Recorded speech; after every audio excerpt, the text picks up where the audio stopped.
presents the best of the National Football League, the American Football Conference.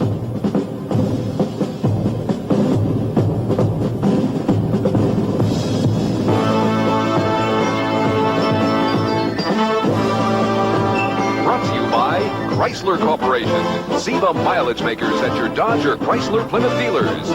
By Anheuser-Busch Natural Light.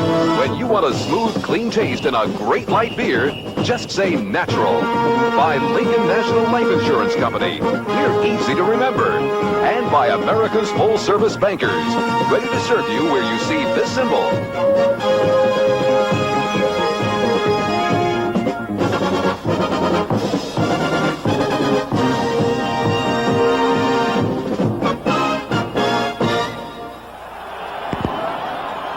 This is Don Criqui with John Brody. Cleveland Stadium as the Browns and the Steelers have it teed up and ready to go, and that's how it stands right now in the AFC Central. At the moment, Houston is beating St. Louis 14-7, so the winner of this game will have at least a share of first place in the AFC Central. Barr kicks off. It carries deep, and newly acquired Dino Hall starts back upfield for the Cleveland Browns. He's got some room as Hall is out across the 30, out to the 34-yard line. Keith Wright, the brilliant young punt returner, kick returner for the Browns, is out for this season after undergoing knee surgery earlier this week. So Dino Hall has come in. That's how the offensive backfield looks. All right, Calvin Hill's the man that's in place of Greg Pruitt. Brian Sapp's been having a great year. He's carried him, actually, and if Cleveland's going to really be in the same league with Pittsburgh throughout the afternoon, the rest of his club's got to come up to his level of play. Well, they got the field position. The Browns come out of the huddle. They had an off game last Sunday at Houston. Were beaten for the first time this season. The Steelers had their 12-game win streak broken last Sunday at Philadelphia. Both these teams are way up for this game. Here's a handoff. Pruitt runs hard. The Steelers have given up very little to the run this season. The straight-ahead carry is out across the 35-yard line to about the 37. Don, talking to Jim Schaffner and Sam Retigliano before the ball game, he said, we know we can go to these fellas. These are our big play people, Rucker, Logan, Newsom. But what we've got to do, and it's an old cliche, is establish that we can run. He said previously in the last couple games we've established we could not, and that's not the way we want it to go. Well, if you can establish you can run against this outfit, the Steelers, you get some offense. Calvin Hill aligns now behind Pruitt. I formation, two wide receivers to the left. Pitch back Calvin Hill. We come back to the weak side. And Calvin Hill drives the ball on a 2nd and 6 carry out across the 41-yard line. The Cleveland Browns and the Pittsburgh Steelers have been meeting since 1950. This is the 59th meeting in the series. And these are the fellas that have to move people around. George Beeler has moved his spot from right guard to left guard. He feels like he's playing better. Tom DeLeon is the real spearhead in the middle. Henry Shepard's moved from guard to tackle. They're a pretty solid offensive line. They have to be a little bit better to compete with Pittsburgh today. Now Rucker comes out wide to the right. Moving out to the left flank for the Cleveland Browns is Ricky Feature. It is 3rd down and about 3 for the Cleveland Browns. Somebody jumped in early. No marker down yet. Free football, and the Steelers have the football. Apparently that Steeler who jumped in jumped back in time. So the first break of the game goes to the Pittsburgh Steelers, and they don't get breaks, they make them. I think, Don, what you're going to see is a lot of times fumbles happen because people get to the ball carrier before he's ready to have them do so. It wasn't the case this time. Dirt Winston just got a good piece of the ball when he tackled Pruitt, caused a fumble. The first big turnover is Pittsburgh's. Chuck Noll now congratulates his defense as they've come up with a big play again. They've allowed only 71 points this season as the Pittsburgh defense, and a lot of those are resulting in turnovers, giving the other team good field position. Steelers have turned the ball over 16 times this year. It's 1st and 10 Pittsburgh, no score. Sidney Thornton averaging 5.6 yards a rush, takes it inside the 30, inside the 20. And Thornton, the big back, is not done yet as he brings the ball all the way down inside the 20-yard line. Don, Joe Gordon, the PR man for Pittsburgh, has stated so. He says he can't understand it. We all know about Rocky Blyer, Franco Harris. He said Sidney Thornton is carrying this club offensively right now. You can see he turns a 4-yard gain into about a 25-yarder, and he's been the big play man for Pittsburgh. It's Bradshaw, Thornton, and Harris in the backfield. And so the Steelers, capitalizing on an early turnover after Cleveland's first possession ended in a fumble, are now starting to challenge. With no score in the first quarter, it's 1st and 10 at the 17-yard line of Cleveland.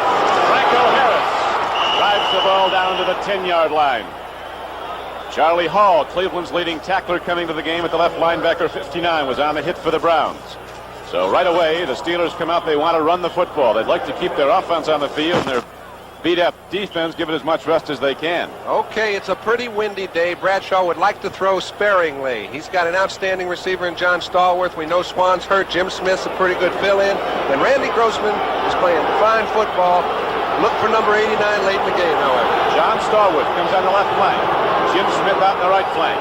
It is 2nd and 4 for the Steelers. Draw play, Thornton right up the middle. And he takes the ball down to the 12-yard line. Cleveland's regular middle linebacker, Dick Ambrose, will only be used for spot duty today. He's got a back problem. In there in his stead is 56, Robert Jackson, a former number 1 draft choice out of Texas A&M. And he just went against an all-pro center in Webster, and Webster won. Well, that lineup right there, if you're playing defense, you know these fellas are going to trap you. The problem is you don't know when and you don't know who. But when you talk with these fellas offensively, they can trap with anybody in the game. The left tackle is a great football player for the Steelers, John Kolb. Now in the backfield, Sidney Thornton and Franco Harris in an open set. It is 3rd and less than a yard for the Steelers. No score first quarter. Bradshaw looks into the end zone. Over the middle, touchdown. He broke the play to the goal. I think they signaled it touchdown. Danny You're right. Cunningham had it long enough. He had possession when he crossed the plane of the goal line, and the hands went up. It is a touchdown, Steelers. John? I think he was going for a little spike action as he crossed the goal line. It's a good thing he did it before after he got there. I've seen several guys go through their act before they got there, right. And then it would have been a 6-point mistake. As you watch Cunningham pick up the ball, a little bit low throw. Ooh, he just got there, I'll tell you. He hit it with his knee, actually. Yep. I think he was going to go into one of those dams. This is just a little delayed block, Don. He tries to let the linebackers get into their drop. He comes across the middle. It's 6-0. Now it's 7. Matt Barr hits the extra point, and so the Steelers capitalize early on a Brown fumble. And the Pittsburgh Steelers go out in front, 7-0. We'll be back at Cleveland Stadium. On Cricky with John Brody. Steelers capitalized early. They're in the end zone right away. They knew they had to get started fast. They did it. All right, we're ready now for the Steelers' second kickoff of this football game. Dennis Winston recovering that fumble on Cleveland's first possession. Now, back again is Dino Hall to receive, and Matt Barr, who hit the extra points, ready to kick off for the Steelers. He's into the football. Sun's starting to break through. A lot of wind here. It's going to be a factor as the game wears on. Hall loses the handle. He's got a problem now. Dino Hall does get across the 20-yard line. We got some great NBC pictures of that last touchdown, the first of the game. Watch this now. We mentioned Benny Cunningham. He was in for Grossman. 2 tight end situation. He blocks, lets the linebackers clean out. Then when he comes across, it's very difficult to tell whether or not he just crossed the goal line or whether he just got there a little prematurely. But you can see he's letting the linebackers go, beating the flow. You see the ball got hit. He's trying to get control of it. He was in, ruled by the referee. That's all that's counted. Well, you see it a couple different ways. Our producer here today for NBC is Larry Cirillo. Our director, Ted Nathanson. We're in the first quarter. The Cleveland Browns have their second possession now. They've had a problem moving the ball. Up the middle, they go back to Pruitt. And the Steelers close it down fast and hard. They're looking at Joe Green. I think they're going to double up on him this afternoon. Joe Green has played very well against the run. You can see he stands up the guards. It's very difficult when the man you have to pick on is an 8 to 10-year veteran, number 75. They've been running at him. They haven't run effectively at him all year.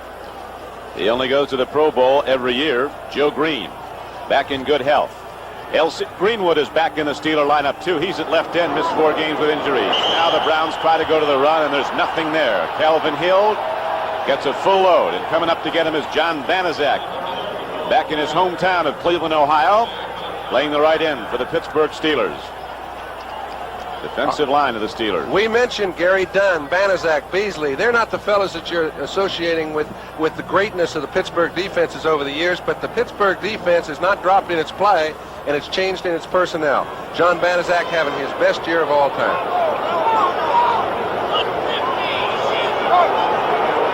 It is 3rd down and 7 now for the Cleveland Browns. End up. Here's Dino Hall in the backfield. They're going to high speed. And Hall takes it out across the 30, and he might have a first down. Now, as you know, Greg Pruitt is out for Cleveland. They're a great little scat back. So they picked up Hall, and he provides some of that outside speed, which the big backs don't have. got excellent speed, and he needed it that time. He just outran all the pursuit. Ham's got a little pulled hamstring. Jack Lambert's playing injured. Dennis Winston had to move over to the corner. So you see they've got kind of a makeshift defense, but they've still been tough. Here's some guys that can play football. J.T. Thomas starting at a corner for Ron Johnson. Mel Blount, consensus All-Pro year in, year out. Donnie Shell, Brown coaches think he might be the best guy back there, the strong safety. A lot of football talent in the secondary of the Steelers. Whole roster, 45. They all are outstanding.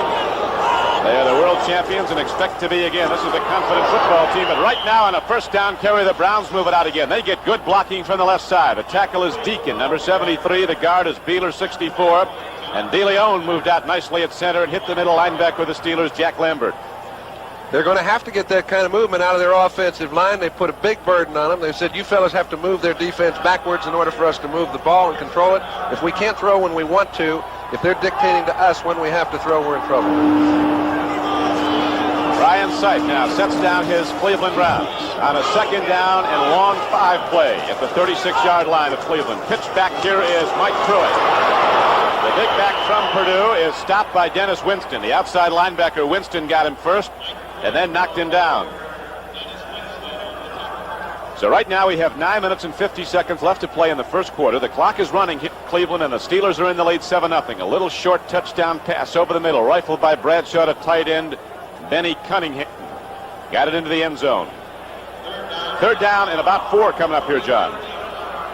It's a tough down. It's the kind of down normally you don't want to run the ball. You have to throw it in order to get a first down against a team like Pittsburgh. We'll see what they do. Ricky Feature and Reggie Rucker, the wide receivers. Sipe gets some time. He's got a man open. Elvin Hill was there. Elvin Hill was open, but Sipe had to come in high as the big Steeler linemen were in his face. So the Browns will punt the ball now. That ball looked like it just sailed right off his hand, Don. Now, we mentioned the wind is a factor today, and they are going against it. If you can be going against it and with it, it looks like it's swirling quite a bit, but it makes it very tough on quarterbacks. The kicking game could be very much affected by it, too. It's very difficult to handicap this wind, as you know, John, and down on the field, looking at it closely and feeling it on the playing surface. It's a swirling wind coming off Lake Erie, which is 100 yards away. Johnny Evans hits the punt. Up bounce. Didn't help anybody on the hop. Now takes a little Cleveland roll inside the 30, and the Steelers will go back on offense, 1st and 10. So at 9:10 left to play in the first quarter, the Steelers get the ball back for their second possession. They scored on their first at 7-0 Pittsburgh.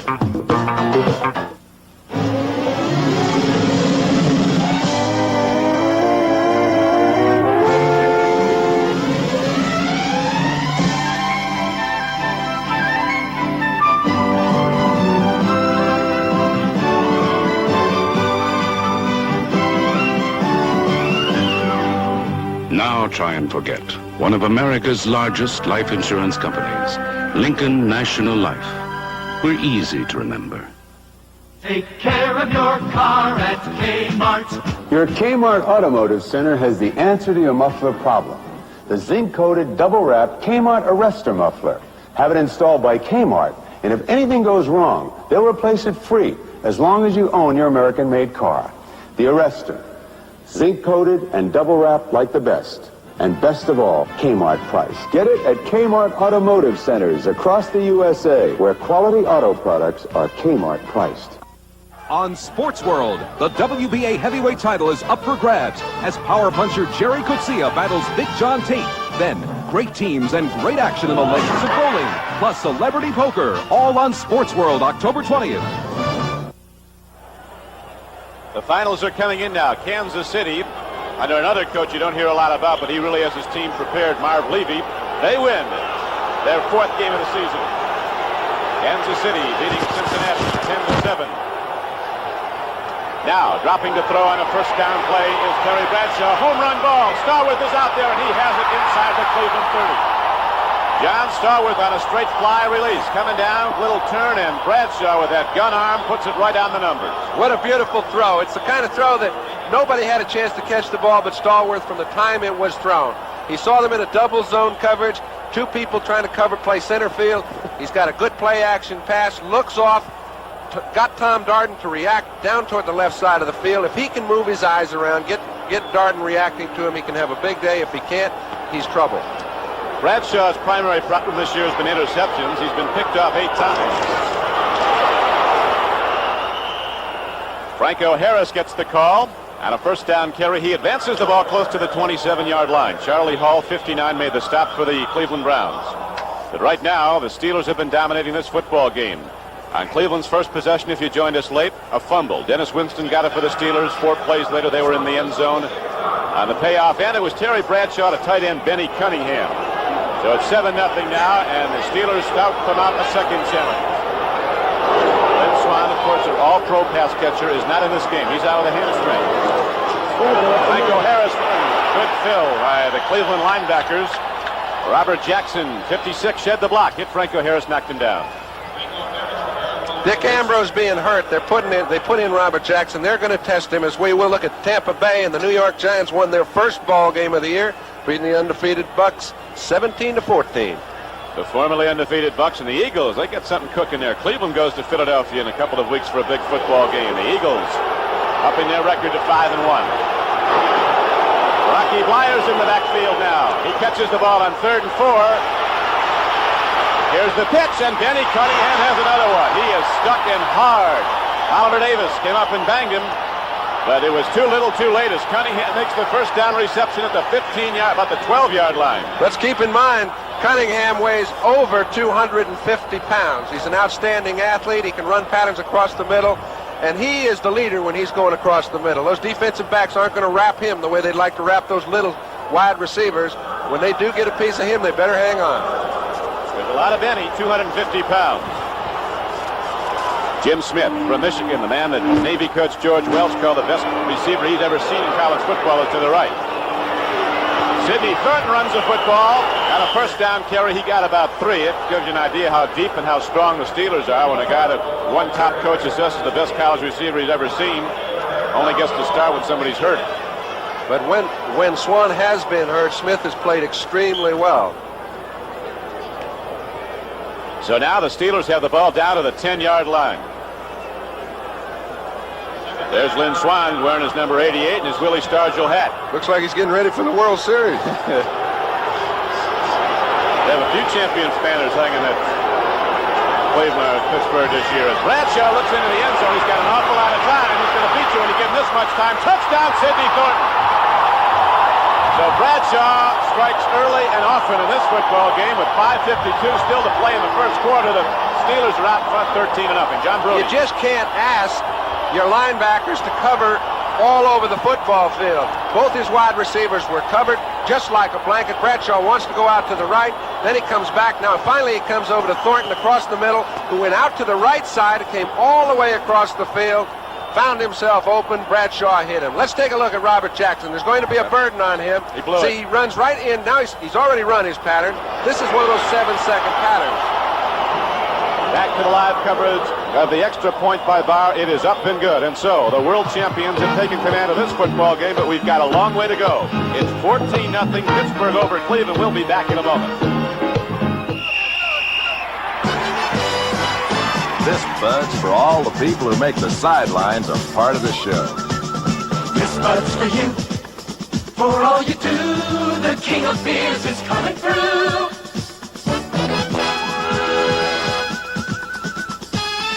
Yeah, just for you, that distinctively clean, crisp taste that says Budweiser. For all you do. This Bud's for you. When you look at the TC3, you're looking at the engineering concepts of the future. The TC3 was the engineer's car from the beginning. If you want a car with advanced engineering, look into Plymouth TC3. Terrific gas mileage, lots of standard features, and proven front-wheel drive. But the thing that'll make you want it is the fun you have when you take it for a drive. I'm not asking you to buy any car on faith. I'm asking you to compare. Lobo turns strippers into cheerleaders. The Panhandle Pussycats. And kicks off some wacky action. The Misadventures of Sheriff Lobo, Tuesday. With John Brody, this is Don Criqui back at Cleveland Stadium. The Steelers have taken command of this game in the first quarter, 14-0 as Barr kicks off again. Dino Hall waits the ball at the 5-yard line. He's to the 20. A that good second move and accelerates ahead across the 20-yard line out to the 25. Zach Valentine, a high draft choice number 2, coming down, and he makes the special teams hit. And that's the only way you can make the Pittsburgh team. You're not going to get right into the lineup playing either offense or defense. You go down and you take on a few wedges. You find a spot for yourself on the roster. Zach Valentine made a great play. John, at this point now, does Cleveland have to come out of its game plan and start firing? Oh, I don't think so. It's a little early to get out of whatever design you've had going into the ball game. They wanted to run it. I think they've shown they can, but Sipe is a thrower, and he's been getting his team by on his arm, and I think you're going to see more of it. Well, the Browns said the coach of the problem last week they had to come out of the game plan early. Here's Ozzie Newsome, and he catches the ball on Wagner. It's a first down for the Browns. Ozzie Newsome, a strong tight end who's got the excellent speed, gets down. Here's an upset. The Chicago Bears in a hailstorm at Buffalo on a 1-yard run by Walter Payton with just over a minute to play in the game. Beat the Buffalo Bills 7-0. Atlanta back on track now after Green Bay's big win Monday night over New England. Atlanta on the home field beats the Packers 25-7. Atlanta now 3-3. The Packers are 2-4. Ryan Sipe with the big throw to Newsom has a first down. Draw play. Look at that play by Joe Green, but Mike Pruitt does well to elude Green momentarily and get ahead for yardage as Green had him at the line of scrimmage. A very nice 4 or 5 yard gain. We mentioned Dirt Winston. He's got to play the outside, see how he does. Number 53. You can see he doesn't go for much. Calvin Hill's trying to get a piece of him. See if he can't help Mike Pruitt. He does his job. Pruitt picks up 4, but it was a nice run to get it. So far, both teams have run 10 plays. But the Steelers have the lead. There's Greg Pruitt on the sidelines. The all-purpose back. He has a sprained knee. There was some concern he might need surgery, but that is not the case. He might be back as early as next week. Ryan Sipe looking long. Lets her go. A penalty marker is down in the secondary of the Pittsburgh Steelers. We could have a call going against Pittsburgh, which would be resulting in a first down at the point of infraction. Referee today is Jim Tunney. He's going to give us the call.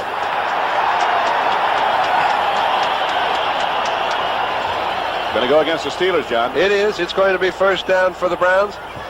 They need to sustain a drive here. They've got to get some points on the board. 5 yards, first down. So it's not a pass interference call. It is a holding call. Defensive penalty resulting in the first down.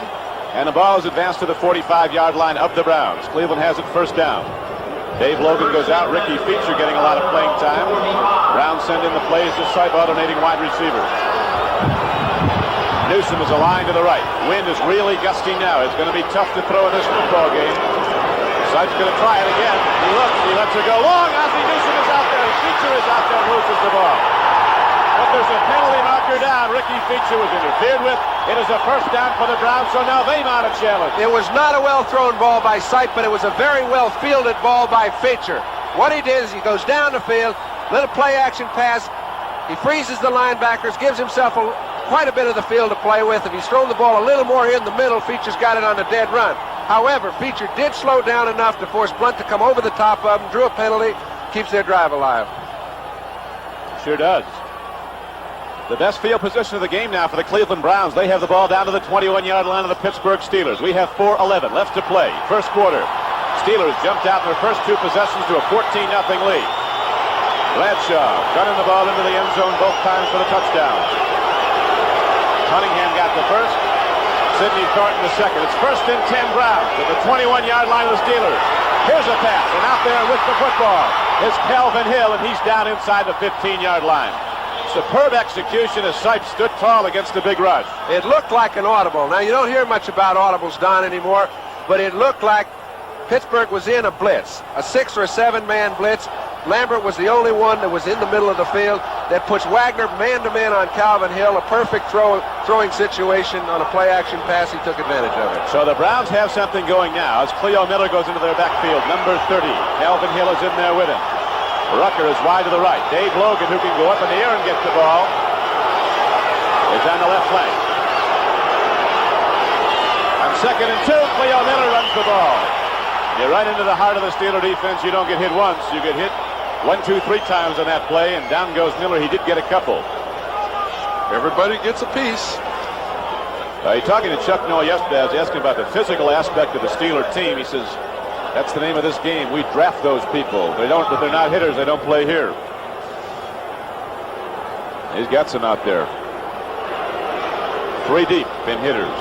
Mike Pruitt now goes into the backfield as Cleo Miller comes out. It's going to be 3rd down and less than 2 yards. Ball's at the 13-yard line of the Steelers. Cleveland in white and orange in possession, trailing 14-0 in the first quarter.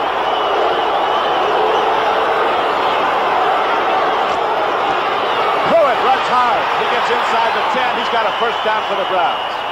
Good offensive surge. Both guards. And the center, Tom DeLeon, just enough surge to pick up a first down. That 1 or 2 yards is not an automatic. It's not easy. Here's Henry Shepard on the right, 65. Jackson on the right at the right guard. DeLeon, real good offensive surge. Gave Pruitt a chance to pick up the first. So now the Browns are challenging. There's 15,000 here from Pittsburgh. Trying to get somebody elected. I'll tell you what, you get a pretty good football team out of some of these hombres who come in to follow the Steelers. They were ready last night. I don't know if they're ready today. They were really ready last night. Sight looks into the end zone. The ball is tipped. The Steeler linebacker, Jack Lambert. People talk about how good Lambert is at stopping the run, but he's one of the most effective linebackers patrolling that middle. He gets in the proper lane all the time, and he's very tough to throw on, and it really helps those safeties. It's interesting, Jack Lambert grew up not far from Cleveland, was a Browns fan all his life, never missed a game. No Browns fan anymore. These two teams don't like each other. They get after it. Jack Lambert, the middle linebacker, dropping back in that zone coverage, and he tipped the ball. So now it's second. Conceivably, the Browns could get a first down if they get to advance the ball inside the 1. It's just outside the 10-yard line. Now it's 2nd and 10. Pitts back goes. Here is Pruitt running hard. He's got everybody out in front of him. He's down to the 6-yard line. So a 3rd down play comes up. And I think, John Brody, we could see Sight throw into the end zone. Well, certainly we could. It's no easy trick to pick up 5 yards when you're down on the 6-yard line on 3rd down. It's the toughest situation for a quarterback. I'm sure that, teams get into drills where you say inside the 10-yard line, what's our best 3rd down play? You're going to see it right now. And why I don't is it so know tough what it for a is. quarterback? Why does Well, you run out of room. Yeah. Everybody crowds you. And there are no patterns that you can run effectively down there. You just have to get one-on-one situation somewhere and hit them. That's tough. Yes, it is.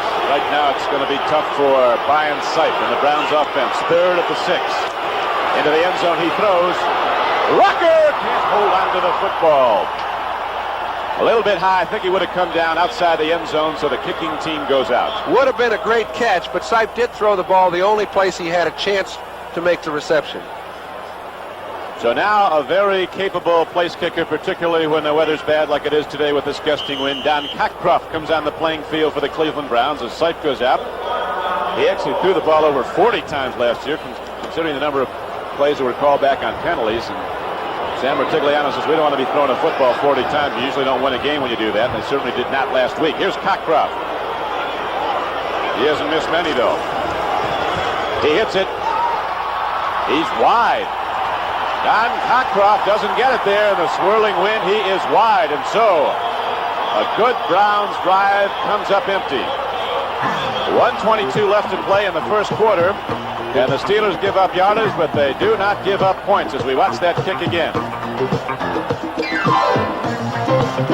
We'll be back in a moment. You work hard for your money, and you want to do the right things with it. So get professional answers to confusing financial questions like these. I've got about $1,000 to invest. I've heard about savings certificates, government notes, and other things. I'm single. What's best for me? What's best for you? Your full-service bank has the answers. We paid the mortgage on our house down to a small amount, while the market value of the house skyrocketed. Would it be smart at our age to remortgage and use the money in some other way? There's a lot to consider. But once again, see your full-service bank. They've got the answers. On our vacation, we're going to look for a condominium. Yeah, but how'll I make the down payment away from home?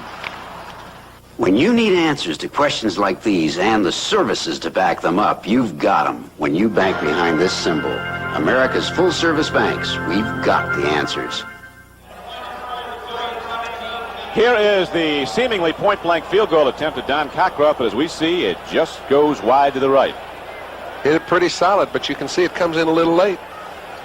And Mr. Cockcroft, quite disappointed. He doesn't miss him from way out, let alone in close, but oddly enough, he's 0 for 2 from that distance this year. First 3 games of the year, he put him on the win column. That's right. They won on Cockcroft field goals the first 3 weeks, once in overtime at New York. Bradshaw goes to the run, but now the Steelers use their power game as driving straight ahead into tackle Sims and Shirk is Franco Harris. NBC Sports World coming up in 2 weeks on October 20th. You'll see 2 of the hardest hitters in boxing go toe-to-toe for the WBA Heavyweight Championship of the world. Undefeated Big John Tate goes against undefeated Harry Coetzee, live from Pretoria, South Africa. And also you'll see action with the legends of bowling, plus the possibility of a celebrity poker tournament. But a world championship fight coming up October 20th on NBC. Thornton runs. Boy, he's a big guy, and he hits people, and you got to really question who is the hitter and who is the hittee when he runs into a defense, because he's dealing it out too. Jackson got him finally along with Ron Bolt, but there's good yardage.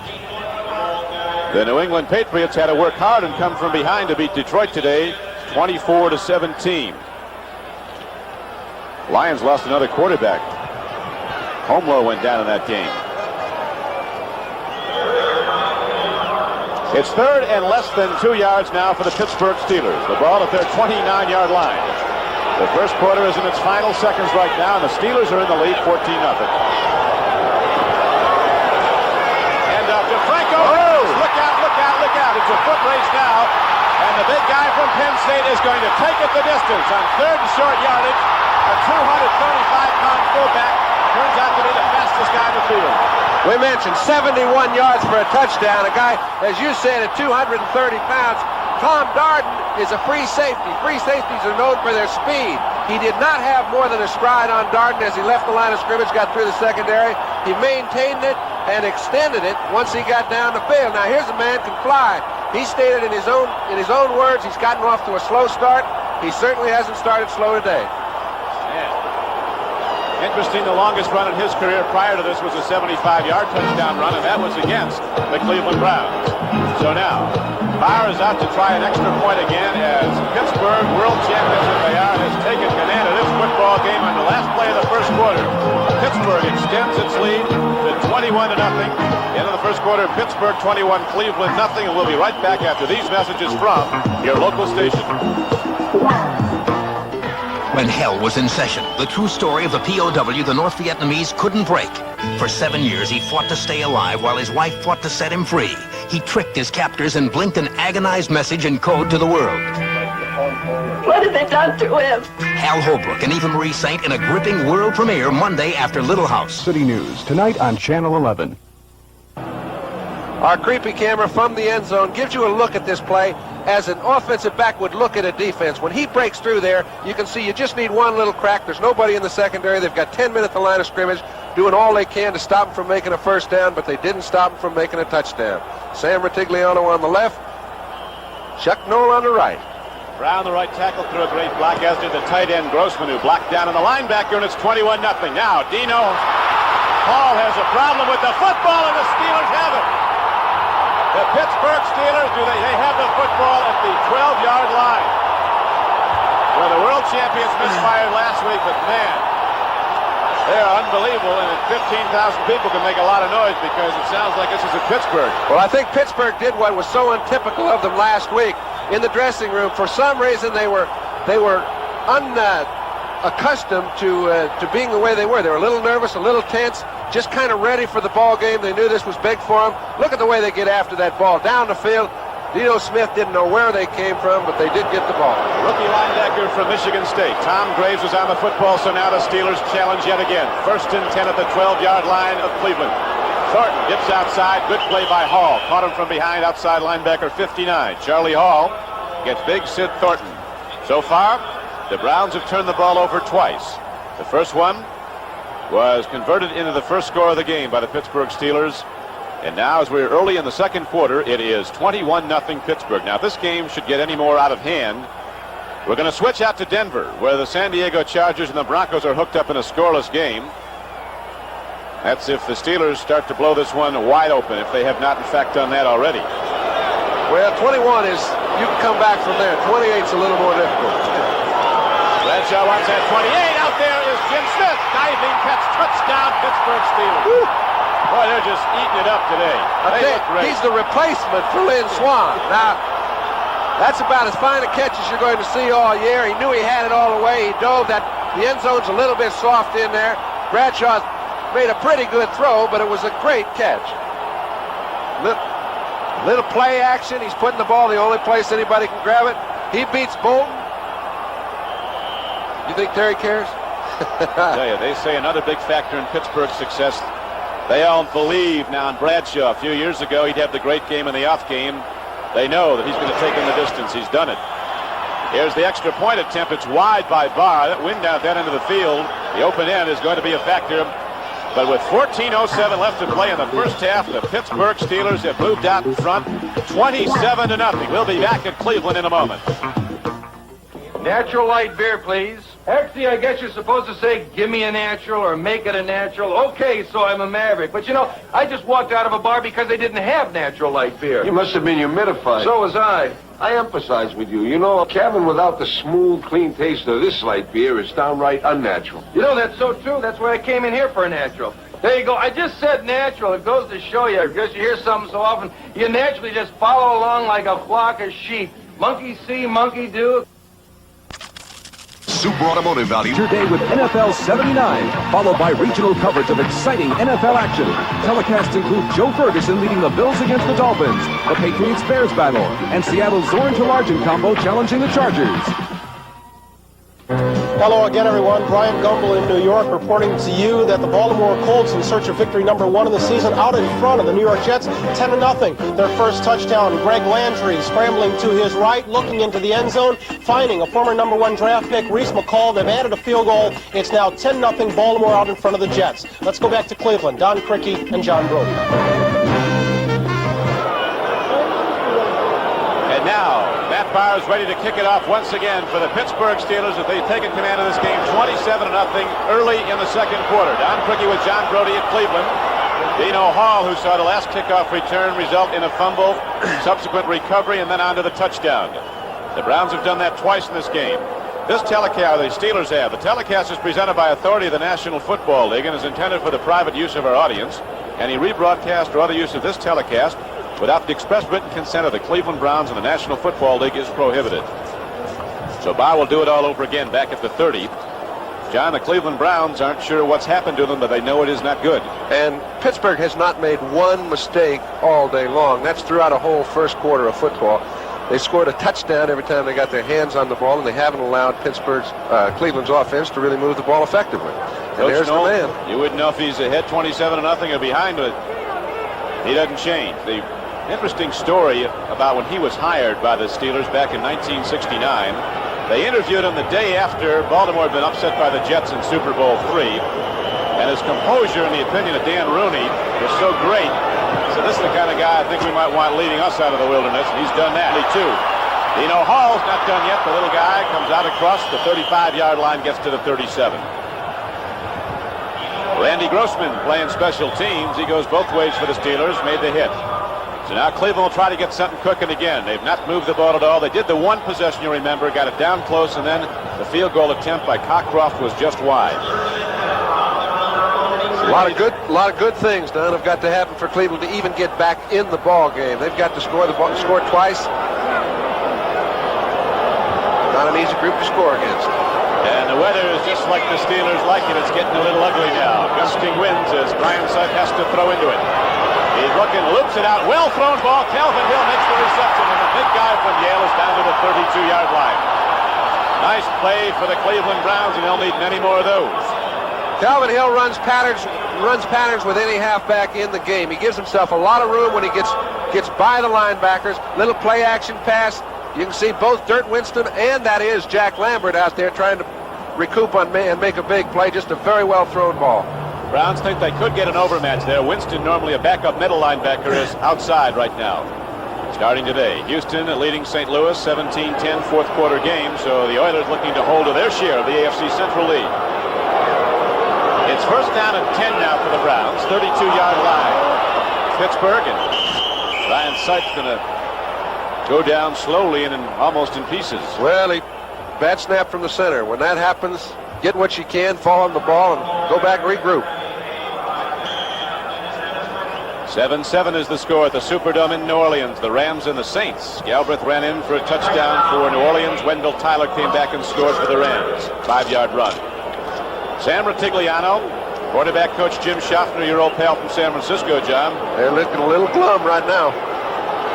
You got to go way down in your bag of tricks to get back in this. As the Steelers have commanded the game 27-0. Second quarter. Second down and 8.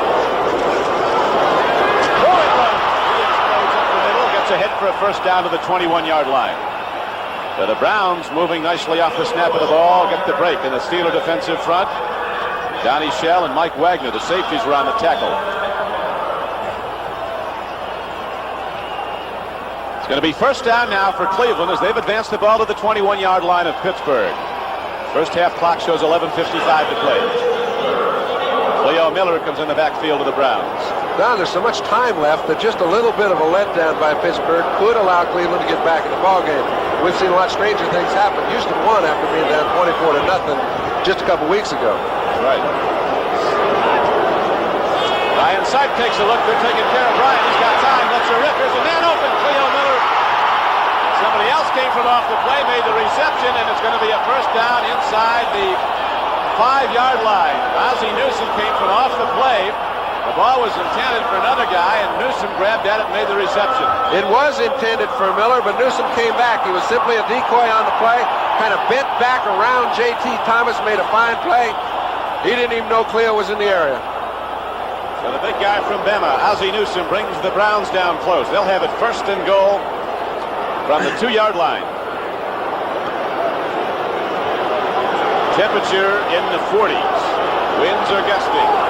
Lights are on.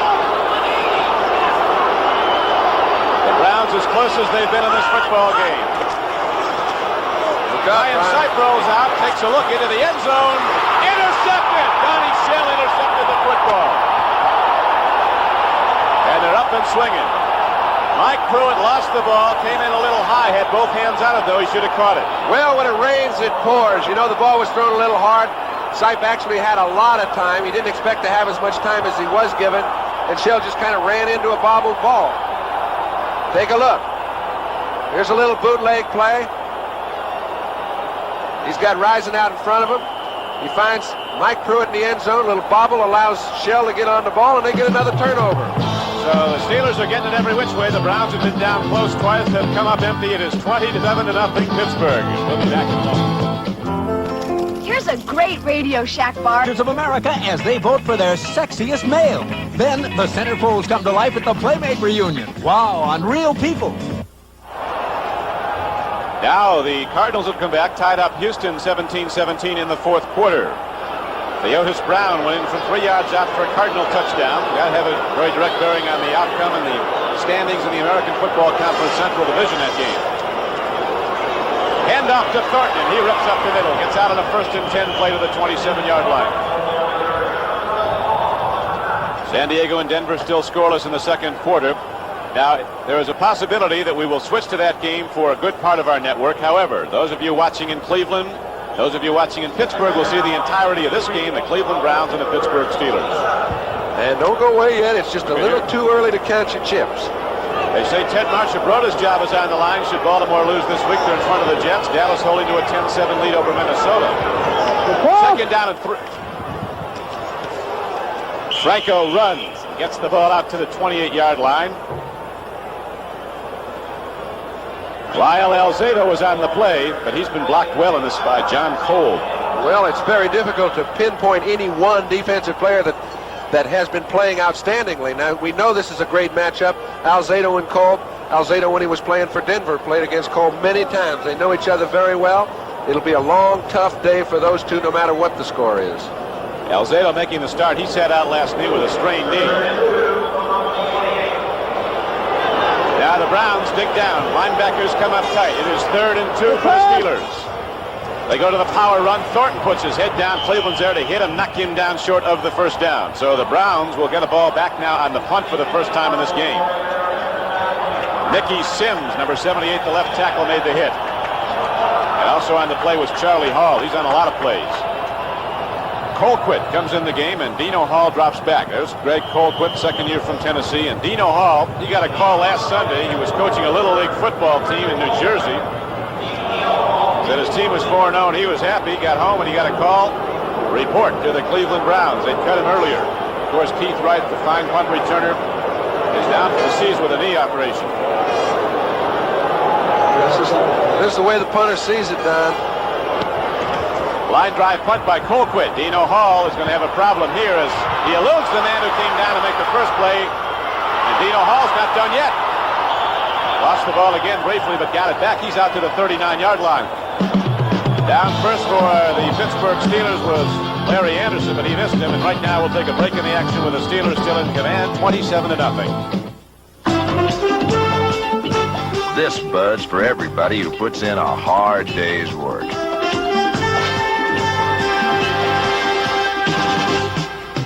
This Bud's for you, for all you do. The king of beers is coming through. Yeah, just for you, that distinctively clean, crisp taste that says Budweiser. For all you do. This Bud's for you. I got my start playing golf driving a tractor. Arnold Palmer, back home in Latrobe, Pennsylvania. My father was pro here, but before he taught me to play golf, he taught me to treat the equipment right. So, we used Pennzoil, and I think that old tractor of ours lasted 30 years or more.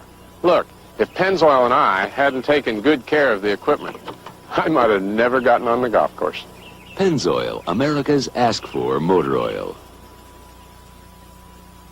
On NBC's Sports World, it was Muhammad Ali's title. Now it's up for grabs as South African power puncher Jerry Coetzee battles Big John Tate for the World Boxing Association's heavyweight crown.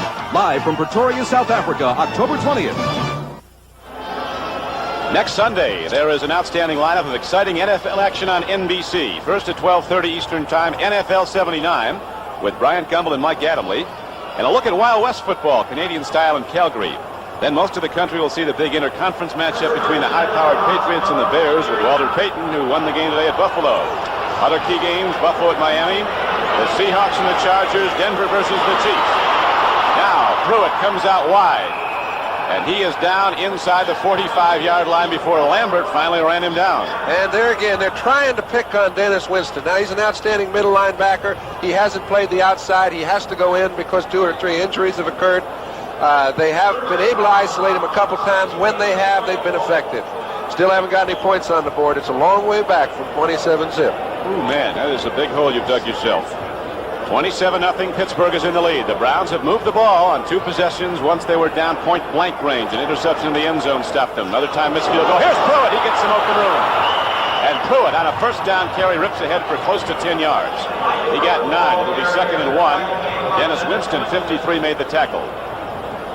Pruitt comes into the game as Cleveland's leading rusher. He's averaging 3.5 yards a carry. He's up close to 300 yards for the season now after his efforts here in the first half. The Steelers with Banaszak at right end. Down at right tackle is Furness. Joe Green and Greenwood, the front 4. Now Gary Dunn. He's gone out. Beasley has come in. He's playing the left end. Handoff goes and over the middle goes Calvin Hill, and he's down close to the 32-yard line. Calvin Hill gets a first down for the Cleveland Browns with 7:06 to play in the first half. I really think Cleveland has a chance to get back in the ball game. It's very difficult to keep your intensity level as high as they had it early in this ball game throughout an entire half. And when you're ahead by 27 points, you start thinking to yourself, well, we've got to keep going. We've got to keep going. And when you think that way, you're not going. And right now, they're in a vulnerable position. If Cleveland can take advantage of it, get 10 points, 14, and get back in the ball game. The Browns should have 10, but that Pittsburgh defense denied them, and this field goal also stopped a 3-point attempt. And here is Sipe as a penalty marker goes down. He's lofting it into the end zone. Rucker is in there, but there is a penalty marker down. A penalty marker is down on the field. It's a touchdown. Looked like a defensive penalty. And that's what we're talking about. That time, Rucker goes down, beats a little double coverage. There was really nothing to it. And he just ran a simple little pattern. He was down there beating 2 people and Sipe threw the ball. It's like, ho-hum, how easy it is. Here we go, Reggie Rucker. This is a double coverage. He's got Donnie Shell, who thinks he's going to make the cut down about 15 yards deep. He just turns it outside, throws him the ball, and they've closed the gap a bit. They have indeed. Here is a good throw, and Rucker right out there takes it, makes sure he's got it. Into the end zone he goes. So the call was against the Steelers, and the play goes, and the Browns are on the board for the first time in the game. Hackcroft ready to throw the point after attempt with Logan holding, and he is right through the uprights. So with 6:28 left to play in the first half now, the score is the Pittsburgh Steelers 27, the Cleveland Browns 7. They'll be back at Cleveland Stadium in a moment. The Browns finally got it in the end zone. They've been close, and this time they take it in. A completion from Brian Sipe to Reggie Rucker, a 6-point production for the Cleveland Browns, and now they trail 27-7. 32 yards was the distance. They'd love to have Greg Pruitt in the lineup, but he'll not be back until at least the earliest next week. A strained knee for Cleveland's all-purpose back, the former Oklahoma Sooner. Boy, can he play. Not big enough to play, they told him. He was a 5'2" tight end in high school. He was probably taller than the other guys, though. But 80 passes. Hackcroft kicks off and kicks off well. He drives it into the end zone. This won't come back. Larry Anderson fields it over the shoulder. I'll tell you, the Browns might be down, but they're pretty high as their defense now comes running out onto the field. So it will be 1st and 10 for the Pittsburgh Steelers. They have a 27-7 lead. They've converted 2 Brown fumble recoveries into subsequent touchdowns. They've done it without Lynn Swann, who stands on the sideline. Winners tell jokes and losers say deal, says Lynn Swann. Yeah, but this game's still in, we're still playing this game. 2.5 quarters to go. 80,000. This arena has been sold out for some 6 weeks. Start up now as Harris goes wide. And the Browns finally knock him down, but 5 yards downfield. Here's a penalty coming in, John, after the play. I don't think it was for anything after the play. I think it was a holding penalty. We'll see. This is a big series of plays for Cleveland. They could have 17 points and be right in the thick of things, but they're playing well offensively. Their defense knows it. If they can hold them as they did the last time, they can still get within reach. 13 points is not out of reach. They only need 1 touchdown to get within that area. There's Jim Tunney, our referee. Holding, 10 yards, number 38, still first down. Sidney Thornton was caught holding, and so now the Steelers are set back to their 10-yard line. It'll be 1st and 20. We'll look at it again. Let's take a look. Sidney Thornton's the man that got called. He was trying to help out his back. Clay Matthews. Paul, Jackson, and Matthews backing the line for the Cleveland Browns. Bradshaw guns the ball out to Benny Cunningham, and he ran into his own tackle, Larry Brown, and also into Clarence Scott, the strong safety who came in for the Cleveland Browns. So the knockdown is made, and the Steelers fall. You get a funny feeling about this game, John. You just have the feeling sometimes. You could almost feel Pittsburgh just get a little bit listless after they got their 27th point, and now Cleveland getting 7 points on the board is kind of pumped up. They know they have a chance to get back in it. It's a home crowd, and a lot stranger things have happened. Now some new people come in on the Browns defense. Rich Dimler, a big, tough tackle from Southern California, comes in. Sims comes out. They go to a 4-1-6 defense. They've got 6 defensive backs in the game. Clinton Burrell comes in the game, rookie from LSU. Here's a handoff. They go to the draw, and there's nothing there. Browns shut it right down. They're really starting up in Cleveland now. Jerry Shirk, number 72, an all-pro football player, makes the big play. You can tell the people in the stands feel the same thing. When you get a 27-7 game and the home team's got the 7 and the fans are as excited as these people are, there's something going on here that I'm not quite aware of, but they're going to get the ball back. They've got plenty of time to put another drive together. There's something happening here in Cleveland now as Shirk makes the big play. These Browns are hanging tough. A long way to go, 4:50 to play in the first half. Now it is 3rd and 23 for Bradshaw and the Steelers. They go to the run, and Rocky Bleier gets some of it back, but not nearly enough, and the Browns will get the football back. Lyle Alzado, 77 on the stop for Cleveland. Jerry Shirk's a tough guy to block. Well, Shirk gets good penetration. Sam Davis trying to handle Shirk alone is a tough thing to do. He does his job. He gives Blyer a chance to get into the secondary. Just too many yards to pick up. That Matthews will hit somebody, 57. He comes over the top. And now Colquitt standing back almost at his goal line. They've got Ozzie Newsome in the return punch. Colquitt, boy, he can hit it. Newsome signals for and makes a fair catch. So now the Browns go on offense 1st and 10, and we pause briefly for station identification. This is the NBC television network. This is WIC-TV, your new spirit station in Pittsburgh. Here's a big score. 4th quarter, Astrodome, Houston, Texas. Cardinals 24, the Houston Oilers 17. Wayne Morris just scored with 2:35 left. So if that holds up, the winner of this game will take over sole possession of first place in the AFC Central. 2nd quarter, the Chargers and Broncos still have not put points up. That was a 48-yard punt by Craig Colquitt of the Steelers. 1st and 10, Cleveland Browns at their 37. Seif takes a look. The completion is made to Mike Pruitt. He is ahead to the 41-yard line. Didn't get much, got some, got 3. Scores coming in as the 1 o'clock games are winding up. 2nd quarter score now. This was a 2 o'clock kickoff at Baltimore. The Colts are leading the Jets 10-0.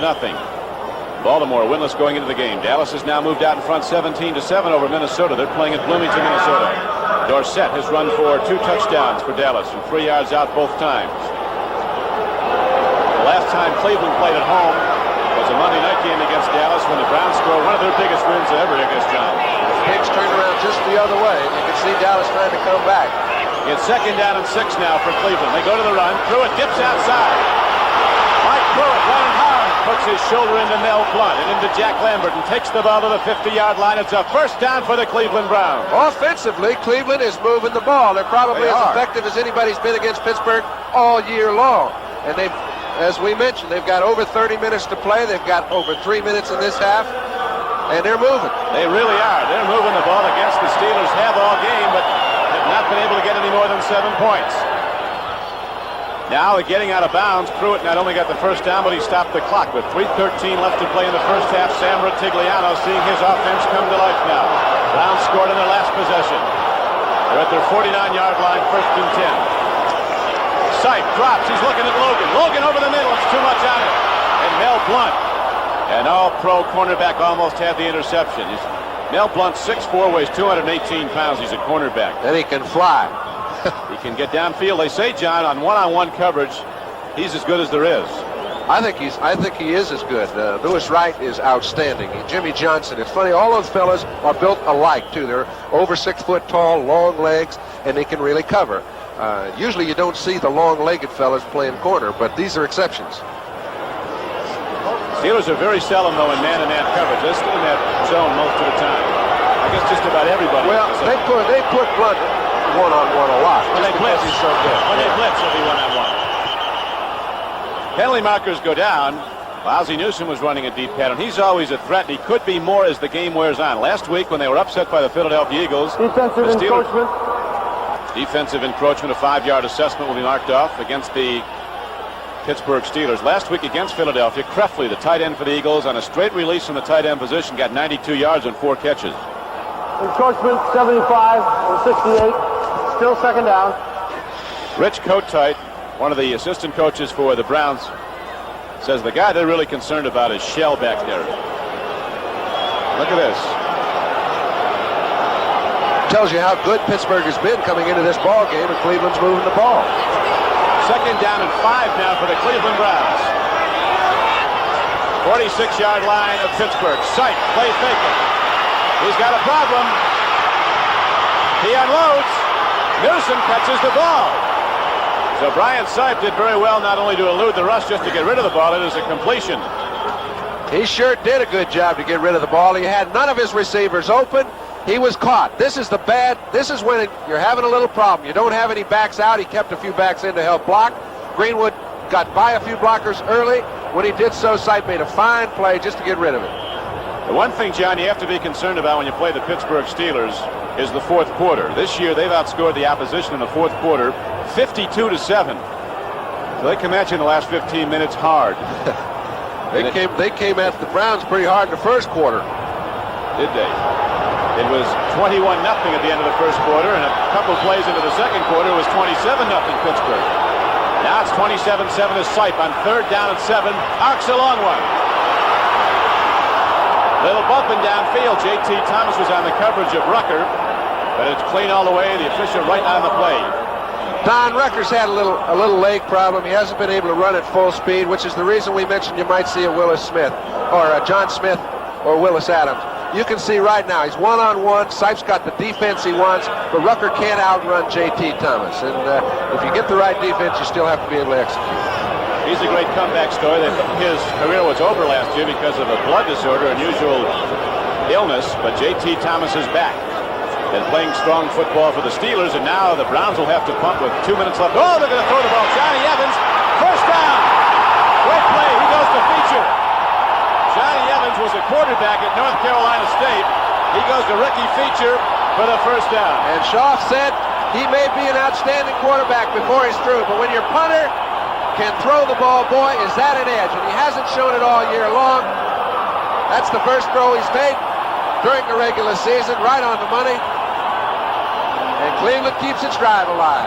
So with 2 minutes left to play in the first half, the Browns get it going now, and they're starting to mount another challenge, looking to get back in this football game. The first NFL completion for Johnny Evans is a big one, and we'll be back with the Browns with the 1st and 10 in a moment. The other day I saw an ad for a bargain muffler at one of those department store auto centers. So I went and I said, "How long a wait?" He says, "Sit down. We'll get to you." So I went to another department store. I said, "How much longer?" He says, "Sit down. We'll get there." Boy, did they get to me. If that's what they call a bargain, it was no bargain. At Midas, they gave me a good price and had me out in under 30 minutes. It pays to Midas size. I had my own way of tackling. I used to grab the whole backfield. Then I threw guys out until I found the one with the ball. When I started drinking beer, I did the same thing. And this is the one I'm holding on to. Light beer from Miller. It has 1/3 less calories than the regular beer. It's less filling, and it tastes terrific, too. I also love the easy opening can. Light beer from Miller. Everything you always wanted in a beer, and less. With John Brody, this is Don Criqui back at Cleveland Stadium. 2 minutes left to play in the first half. The Browns fell behind 27-0 to the world champion Steelers. Now Cleveland, scoring on its last possession, is driving again. The Browns have the ball at the 34-yard line of Pittsburgh with 2 minutes to play in the half. It's 1st and 10 Cleveland. Logan goes wide to the right. Reggie Rucker is wide to the left. He got in the end zone the last time the Browns had the ball. And Sipe is looking at Rucker. Here's Ozzie Newsome, just a little bit long. I'll tell you, that Donnie Shell did a heck of a job of covering, because Newsome did get one-on-one with Shell. Wagner was out of the play completely, and he stayed right with him. Okay, everybody in the house knows he's going to throw, but to whom? Newsome goes right down the field. Shell's with him man for man, covers him all the way. And that Bear Bryant said is the best pass catcher we ever had at Alabama. They asked Bear Bryant one time if they ever retired his number as a college player. He said, "Nope, because I wore a different one every week." We all did. That's how we sold programs. 2nd down and 10 for the Cleveland Browns. Logan is in. Rucker is in. Flank to either side. Ryan Sipe, a cool man when the heat is on, directing the Browns offense. He takes the drop. Good pass block. Here's Calvin Hill open. And Hill goes out of bounds inside the 20-yard line with 1:48 to play in the first half. Again, they were able to catch Winston one-on-one with a halfback. You know, it's really difficult. People say, hey, if you're a linebacker, you're a linebacker. Sure, we know, but he hasn't played the outside. He's got to play it right now because Cole's hurting, and they've got a couple other injuries to go with him. He's the most experienced linebacker they have at this time, and he's filling in. He's doing the best he can, but it's awful tough to cover an area you're not accustomed to. That's what the Browns were going to work on. And now you see Zach Valentine goes in. They're going to try another man at that outside position. Zach Valentine, a rookie from East Carolina, is in on the... He's doubling up now on Logan. He's coming over, doubling up along with the cornerback Blunt. Steelers have a mistake in their coverage. The defensive backs are waving at each other. Sipe is looking at it. 1st and 10, end zone throw. Rucker was there. John, you really get the feeling the Browns are going to be able to score. They're getting people open. Well, That time, they had the proper call against the proper defense. Donnie Shell had to watch Newsom all by himself. However, Newsom couldn't get loose. Sipe ended up having to throw the ball away, and it's one thing to call a proper play. It's another thing to be able to execute. Chuck Noll going with a lot of people on his defensive line. Dwight White, number 78, is now in the game. He is the right end, has been in there. Gary Dunn, the right tackle. Joe Green, the left tackle. And Tom Beasley, the left end, 65. Rucker goes out of the game now. Ricky Feature comes in. It's 2nd down and 10 for the Browns. 19-yard line of Pittsburgh. Sipe looks. Runs it. It's caught by Ozzie Newsom. Touchdown, Cleveland. Hey, it's tough, Don. When you had a 27-0 lead, now it looks like you're back within 2 touchdowns of having a problem, and it's tough to get up off the floor. Ozzie Newsom came across the middle on a tight end release to the weak side. He scooted out behind the linebackers. We'll watch him catch the ball and take it in. And you can see Mike Pruitt gave him a fine block to help out. Pruitt's on the outside. Newsom cuts behind him. He just upends Thomas, and they're in for 6. And so now the Browns are on the ball again with 1:35 left to play in the first half. And they're looking for their 14th point. That missed extra point by Matt Barr could ultimately in this game be a big one. Cockcroft nails it. Gee, if the Browns ever had all the points they should have, this would be airtight. Cleveland turns the game around and gets back in the second quarter. We'll be back with what has turned into a very exciting football game. Hi, I'm Dick Butler. As middle linebacker for the Chicago Bears, it was my job to seek out and destroy running backs. I love playing pro football, but my biggest thrill came with my election into the Pro Football Hall of Fame. After several visits here, I am prouder than ever to be a member. Here is a modern, up-to-the-minute sports showplace with something to interest every fan of every age and every team. The pro football story from its very first game right up to the present season is told in many colorful and interesting ways. You can spend an hour or several hours and enjoy every minute. The Pro Football Hall of Fame in Canton, Ohio is open every day of the year except Christmas. I hope you'll visit here soon. And when you come, be sure to see some of my pals. Gail Sayers, George Hallis, Ray Nitschke. By the way, I hope you'll stop and see my bus too. The preceding announcement was furnished as a public service by the National Football League. Well, we're really heating up here in Cleveland, but we still might be switching part of our network to Denver and San Diego. They're still in a scoreless tie out at Mile High Stadium as the wind gusts down on the playing field and blows the ball off the tee for Don Cockcroft. 1:35 left to play in the first half. Cleveland scoring on its last 2 possessions after missing earlier chances. Now trails the Steelers 27-14, and the impetus is turned around. It's in the white shirts now. This is very untypical of Pittsburgh-Cleveland ball games. Most of them are very low-scoring, hard-fought in the trenches. Everybody's trying to control the ball. This one, the ball is up for grabs. The Browns' offensive line has really done a good job in the second quarter taking care of Sipe. They've given him time to throw, and he has been there with the football. He's been there for the last 10 or 12 games that he's played with Cleveland. He's turned into an outstanding quarterback. Don Cockcroft with the ball teed up. You'll recall his last one was hit 9 yards into the end zone. That's kickoff. This one is going to carry now. The gusting wind holds it. Larry Anderson brings it across the 10. He's to the 20. Turns to the outside, and Anderson's across the 30. All the way out to the 45-yard line to the 47-yard line. So Larry Anderson, explosive kick returner, brings the ball back nicely for the Steelers. A 42-yard return. And Bradshaw and the Steeler offense now has enough time to possibly get something else up. Willis Adams was on the tackle for Cleveland. The ball all the way out to the Steelers' 47-yard line. Bradshaw having a great day throwing the ball. You couldn't have a better one. He's put it up 6 times, has completed 6, 2 for touchdowns.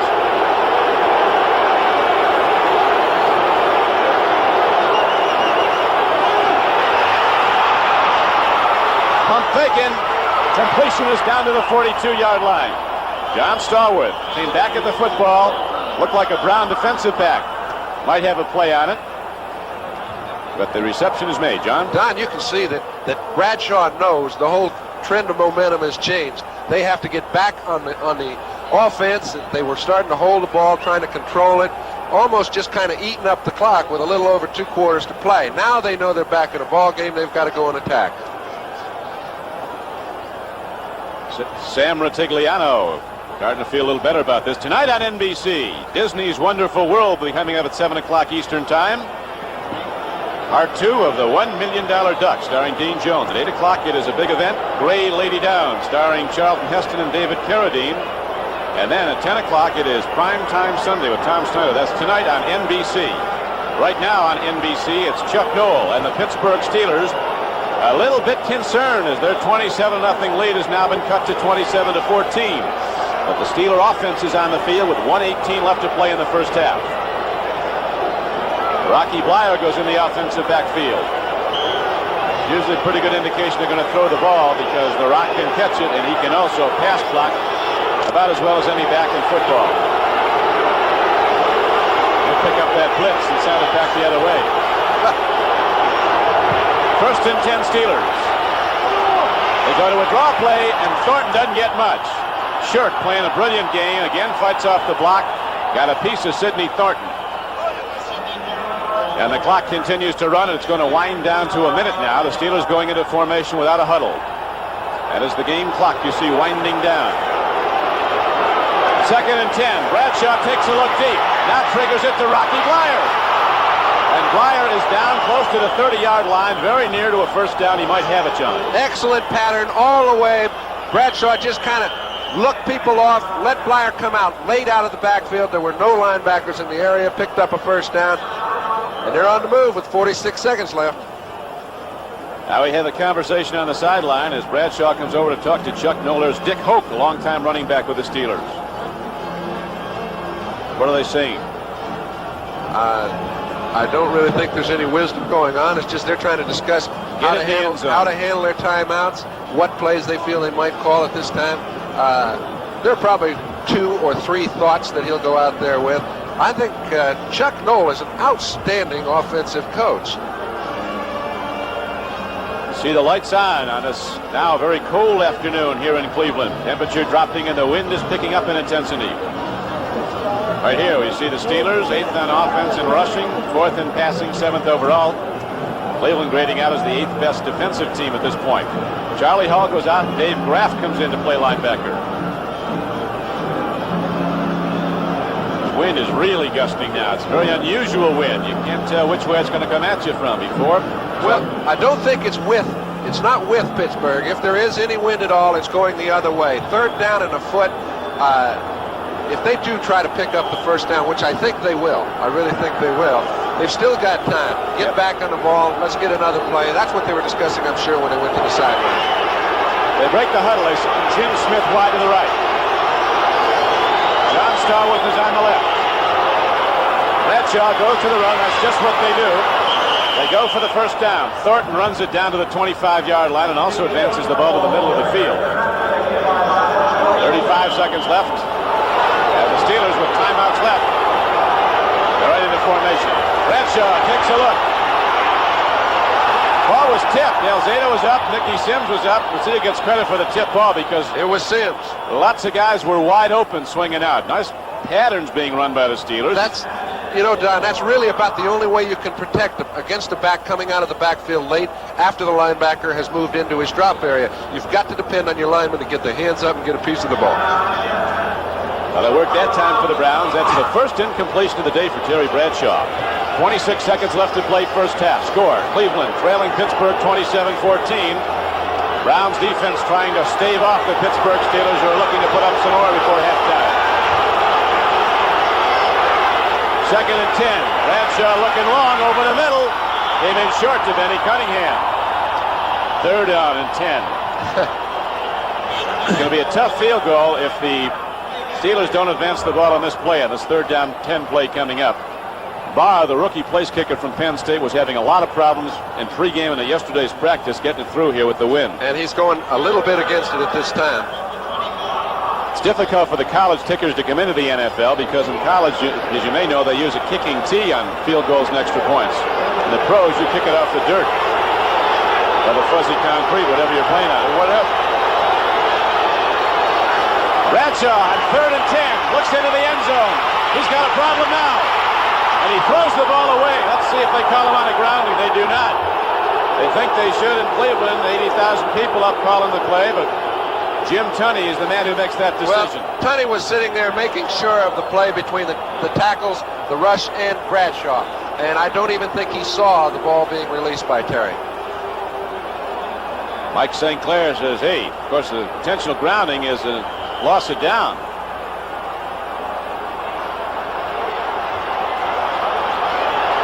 Now the field goal attempt. It'll be a 43-yard attempt. The wind is blowing. The fans are also trying to work on Barr. That's not going to get there. It does. It makes the upright. It was held up and came down and crossed the bar. It looked like it was going to come up short. So Matt Barr delivers a real clutch field goal for the Pittsburgh Steelers. And they extend their lead to 30-14. And it's a good distance. It's a long 42 yards, Don. The wind almost stopped it, but it dropped over the crossbar. The bar 10 feet in the air, and Matt Barr hits an important field goal for the Pittsburgh Steelers. And with 11 seconds left to play in the first half, it is the Steelers 30, the Browns 14, and Chuck Noll said, let's get it on here and get after these guys.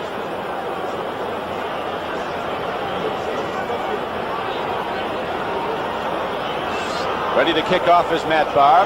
Many of our stations around the NBC network will be going to news at halftime. So very briefly, after this kickoff, we're going to update the other scores around the league for you. Matt Barr. Ready to hit the ball. Dino Hall is back deep now for the Browns. He's 5'7" with cleats on and a helmet on. Not too big, but he's not afraid. In the middle he goes. It's Dino Hall. Let me at those big guys. I'll whack him. Boy. Anthony Anderson finally knocks him down. John? Don, he just escaped a collision between, and you can see the two Pittsburgh Steelers who are in on the play. Larry Anderson's getting up very slow. Take a look. This is Zach Valentine coming down on the play. Dino Smith runs right through a collision, just barely got through it. We don't see it on the screen, but it happened. So while a Pittsburgh player is down, we'll review the scores around the rest of the National Football League. San Diego and Denver at halftime have not scored. It is a 0-0 tie at Mile High Stadium. LA has now moved out to a 21-7 lead over the Saints at the Superdome, and even as we speak, the Rams get in the end zone again, 28-7. 5 seconds left to play in the first half here at Cleveland Stadium. The Browns have the ball as an injured Steeler is attended to. All right. Tom Graves, rookie linebacker from Michigan State. It's all right. Second quarter score. Baltimore leading the Jets as they did in the first quarter. It is 10-0 Colts. They need a win so badly. They say Marchibroda could be gone if the Colts do not come out on top this week. They go into the game 0-5. Giants won their first game today. They beat the previously unbeaten Tampa Bay Buccaneers. Dallas leading Minnesota in the third quarter, 23-10. Brian Sipe takes a look long. Last play of the half. He's going to throw the home run ball. Better get intercepted. Mike Wagner has it. He's not done yet. Looking for blockers. Looking to lateral. Calhoun don't want the ball at this point. Right now, Wagner takes it across the 45 and gets to the 47. So the first half ends on what in effect was as good as a punt. A second interception of the game. There's a Cleveland Brown player down right now. That is the end of the first half with the score. The Pittsburgh Steelers 30, the Cleveland Browns 14.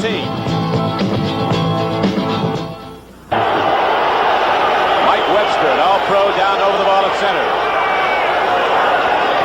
Mullins and Davis the guards. Kolb and Larry Brown the tackles. And here comes Thornton running out hard. He gets out across the 40-yard line.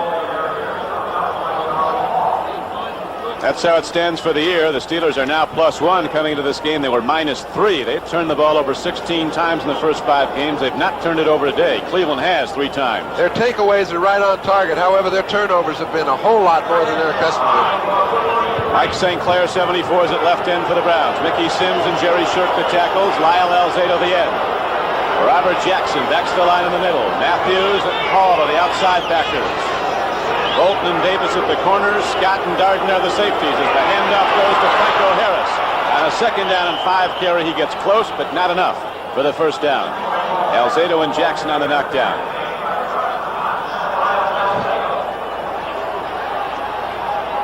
The Cleveland Browns a -6. As you see, they've turned it over 14 times, have taken it away 8 times. It's very rare that they're in a 4-1 win-loss column when they're 6 under at the takeovers. They do turn football games around. Gimler is now in the game of defensive tackle for sure. 3rd and less than 2 yards for Pittsburgh. Grossman goes in motion.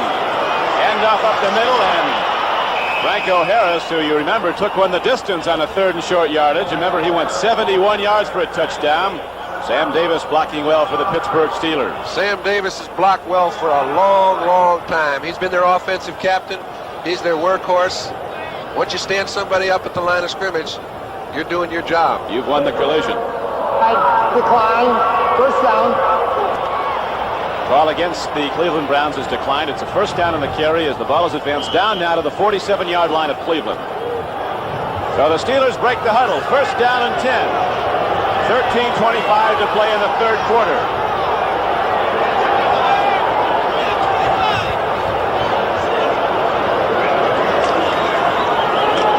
Thornton runs hard to the 45-yard line, and he is knocked down by the middle linebacker Robert Jackson.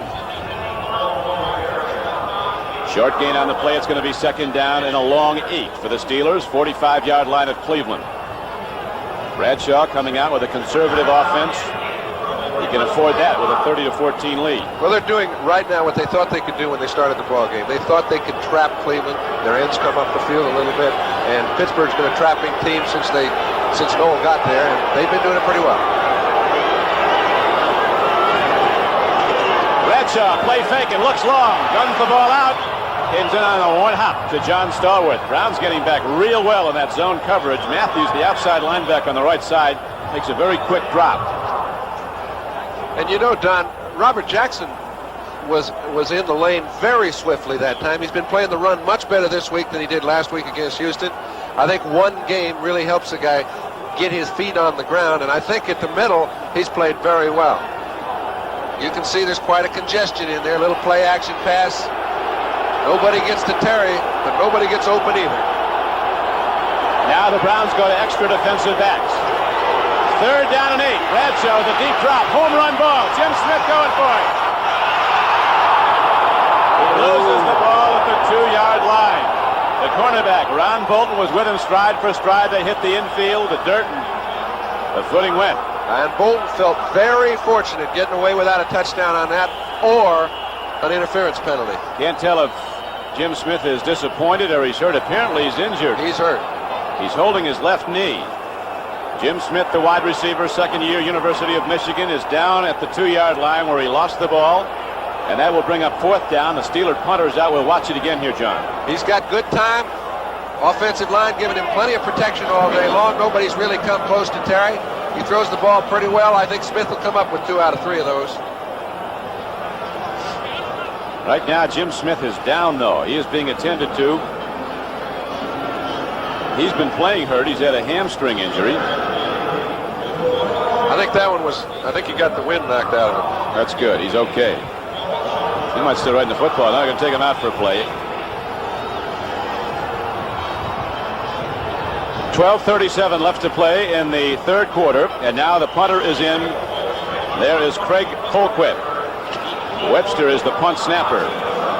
There's the deep man. Ozzie Newsome is back to return punts now for the Cleveland Browns.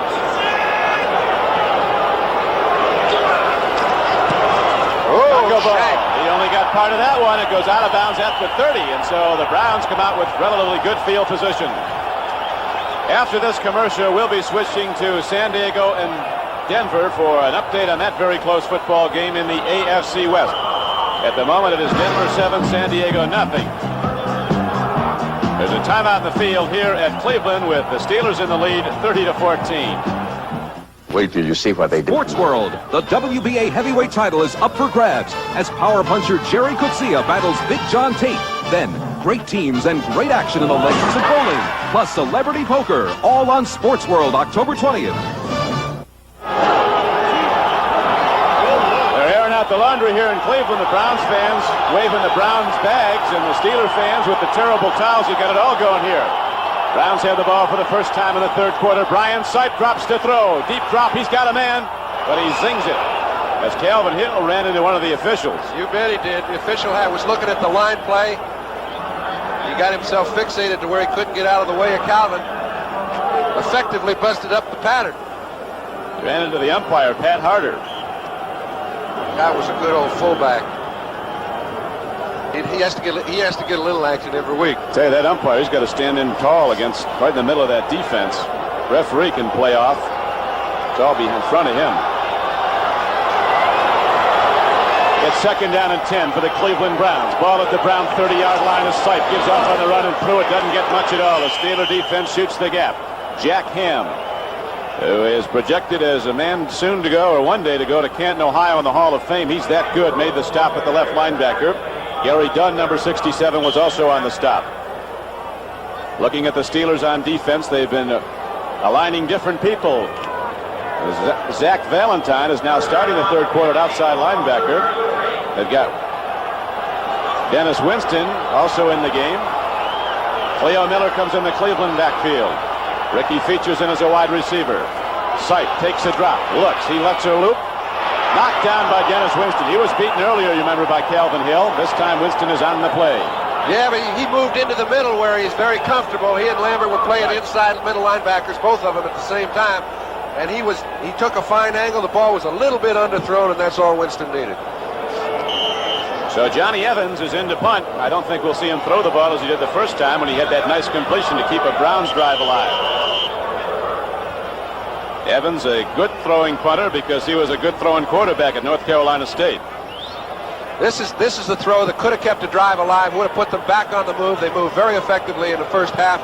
Just a poorly thrown ball, really. Kept them from getting a first down.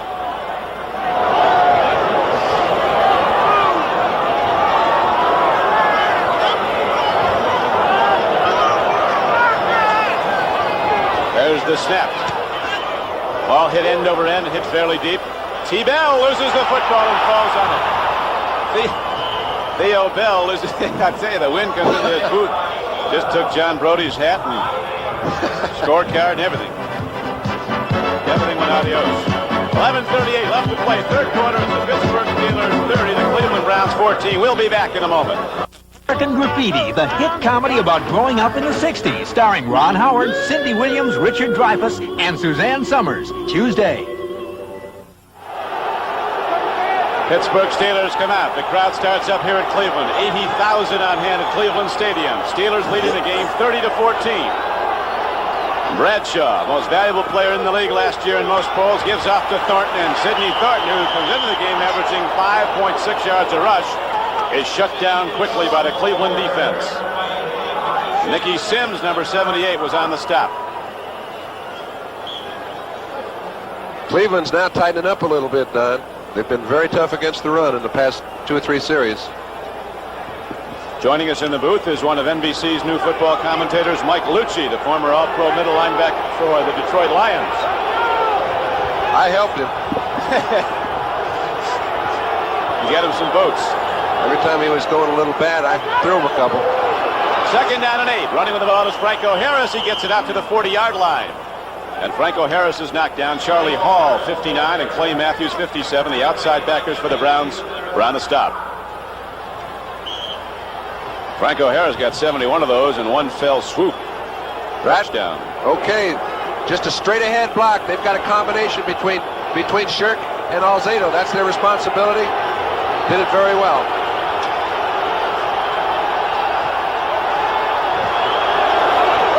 Third down and 3. Here's a pitch back to Franco Harris, who has his first 100-yard game of this season.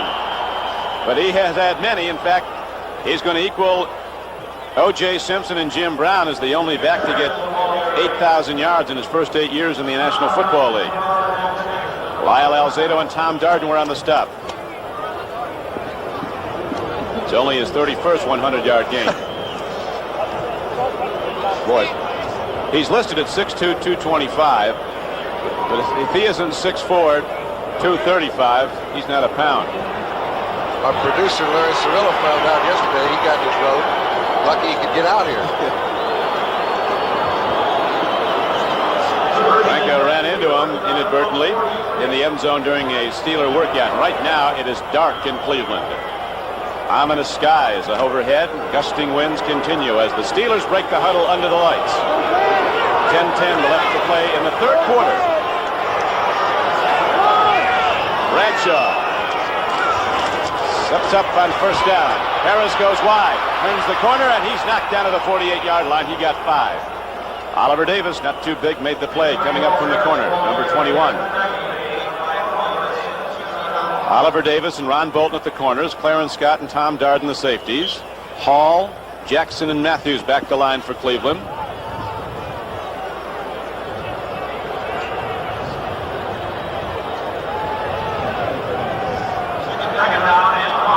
Be second down and 5 now for the Pittsburgh Steelers. Ball at their 47-yard line.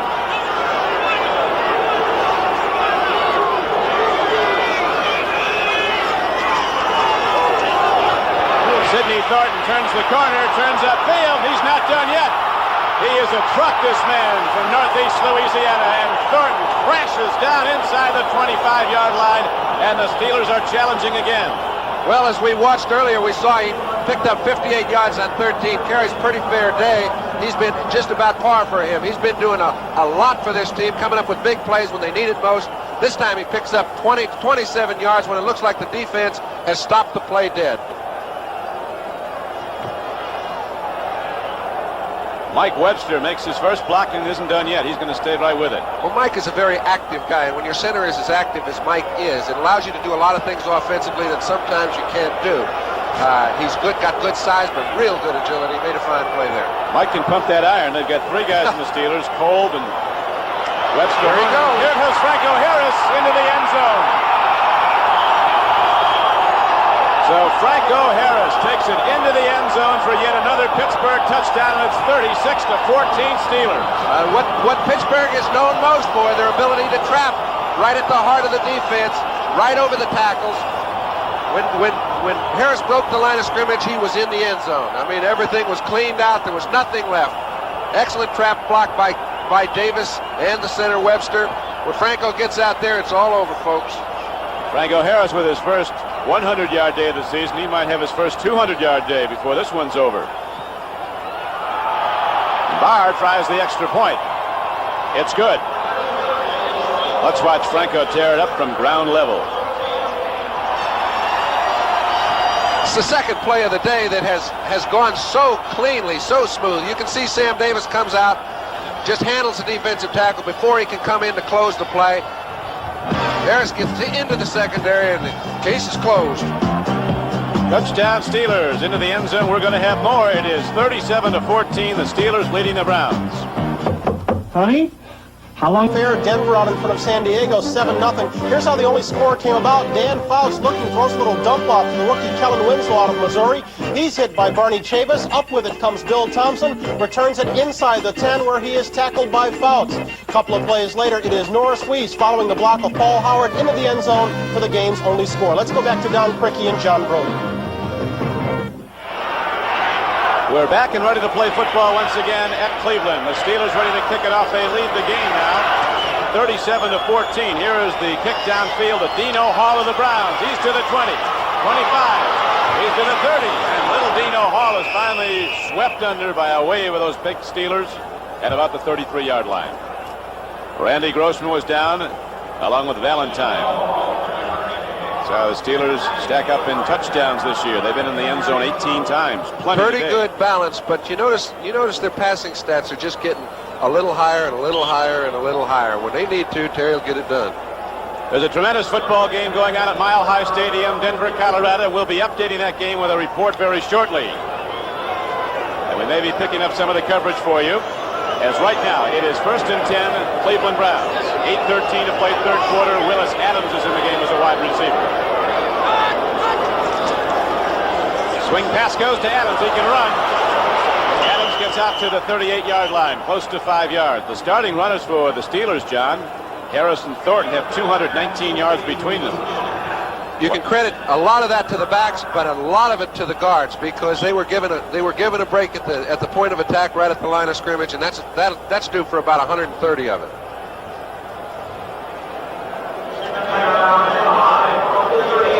The Browns break the huddle. A 2nd down and 5 coming up now for Cleveland at the Browns' 38-yard line. Pruitt turns upfield. Mike Pruitt runs ahead for a 1st down and gets the ball to the 47-yard line. Lambert knocked him down. Jack Lambert, the middle linebacker. Mike Pruitt's getting a lot of work here today for the Cleveland Browns. And so is Dennis Winston. His counterpart for the Pittsburgh Steelers. Winston in the starting role today. Jack Ham backing the line on the left side. Winston's on the right side. Lambert, the all-pros, in the middle. Furness, Joe Green on the tackles. L.C. Greenwood, defensive end, along with Dwight White. Sipes swings it out. Here's Pruitt, 230 pounds. Boy, I tell you, some big people hitting head-on out there. Whew. Show cards in those deals. There's no way to go but headlong into each other. Now, those look like very simple patterns, but actually, Pruitt ran a very nice pattern. He stayed away, gave Sipe a good target to hit. Sipe looked down the field long enough so that he didn't tip off where he was coming with the ball. It made it a tough reaction for the linebackers to come back and make the play. Picked up 6, and boy, did they make the play. 2nd down and 2. Cleveland Browns on the Pittsburgh side of the field now. Sipe takes a drop. Wind is swirling. Brian Sipe lost it. A man is open. The ball is caught down to the 20-yard line. Reggie Rucker, who caught one earlier for a touchdown, brings the Browns all the way down to the 20-yard line of the Pittsburgh Steelers. That was an excellent throw and an excellent adjustment by Rucker. I mean, when he got by Thomas, he was looking for the ball right now. And it was a double coverage. They short and longed him, and he just beat the coverage.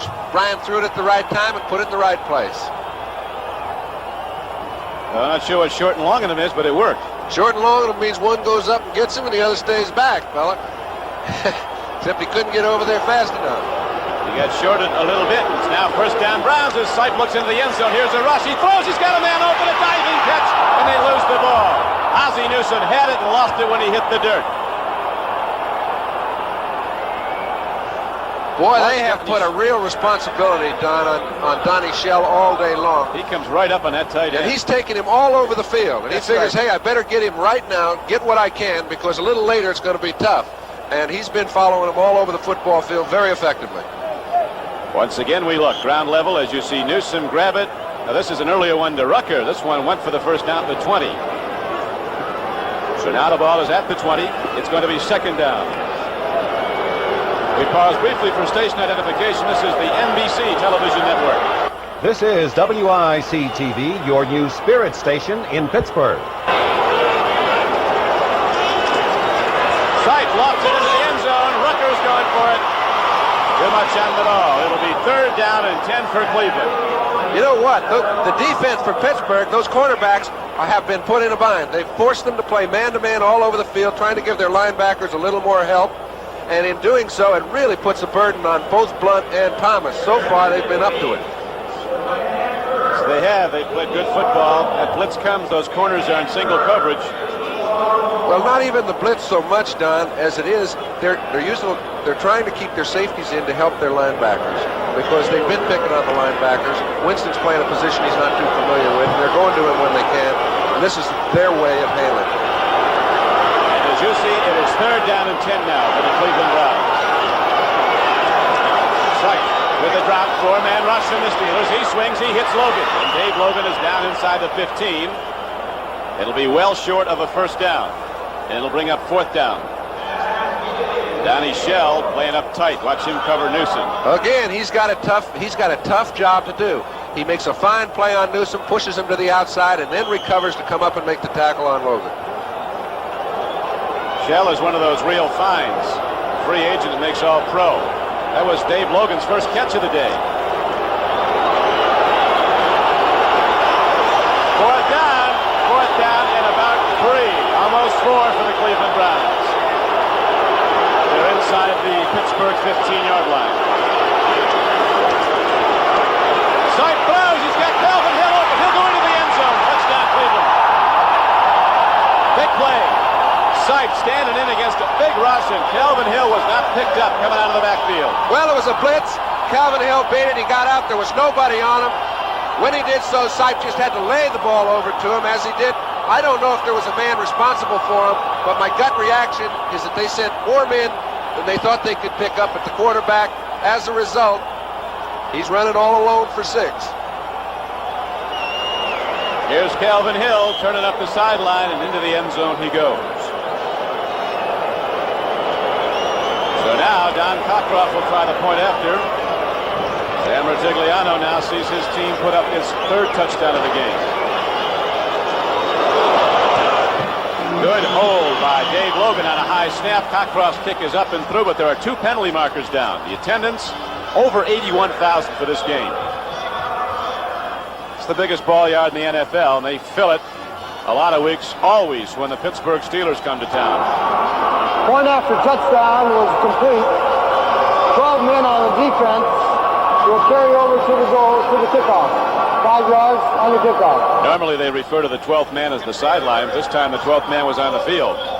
So the Cleveland Browns get on the board again, and we'll have a break in the action with Pittsburgh in the lead, 37-21.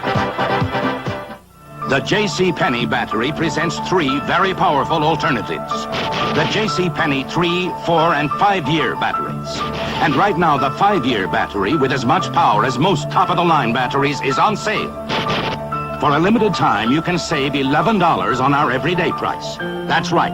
Save $11 on a J.C. Penney 5-year battery. Just one of J.C. Penney's full line of maintenance-free batteries.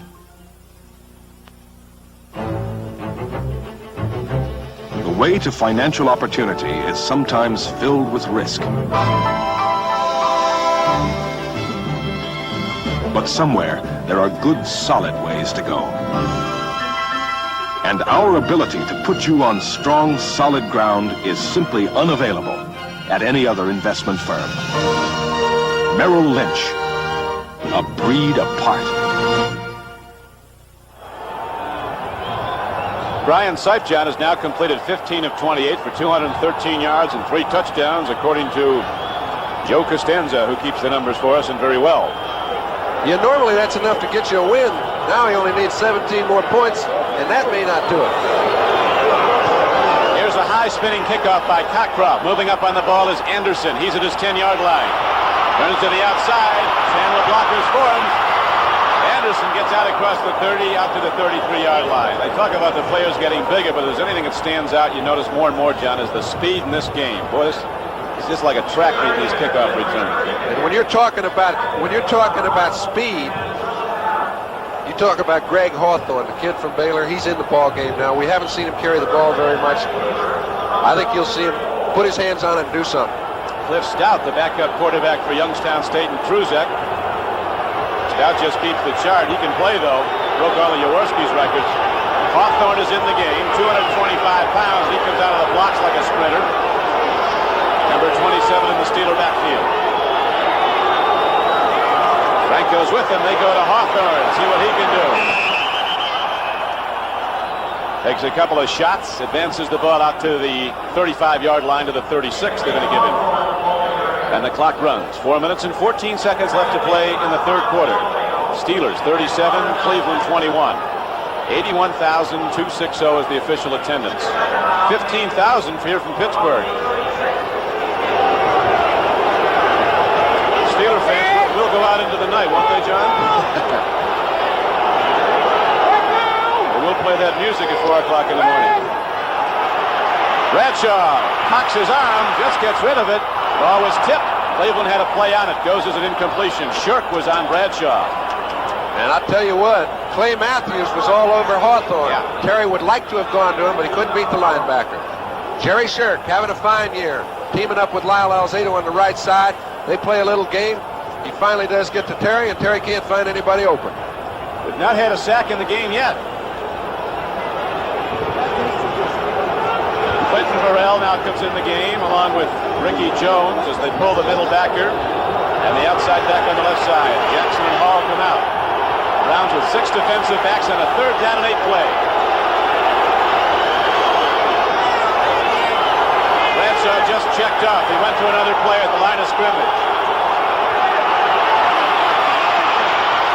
He throws. Bell dives. Did he get the ball? I think he got the ball, but he went out of bounds. So it's an incomplete pass. And the Steelers now will punt the ball as Newsom drops back for the Cleveland Browns with 3:39 left to play in the third quarter. Newsom standing back inside his 25-yard line. Colquitt will hit the ball somewhere around the 28. There's Ozzie Newsom awaiting a punt by number 5, Craig Colquitt. A knuckleball downfield and takes a hop back up towards the Steelers, and they down it at the 33, 32. So the Browns will go on offense there, 1st and 10, as Brian Sipe leads the offensive unit out. DeLeon at center, Beeler and Jackson the guards, Deacon and Shepard the tackles. The Crunch Bunch.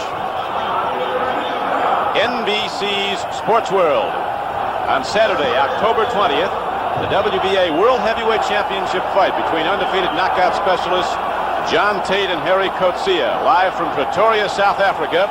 And you'll also see the legends of bowling with top pros shooting for Sports World's Big Money Split.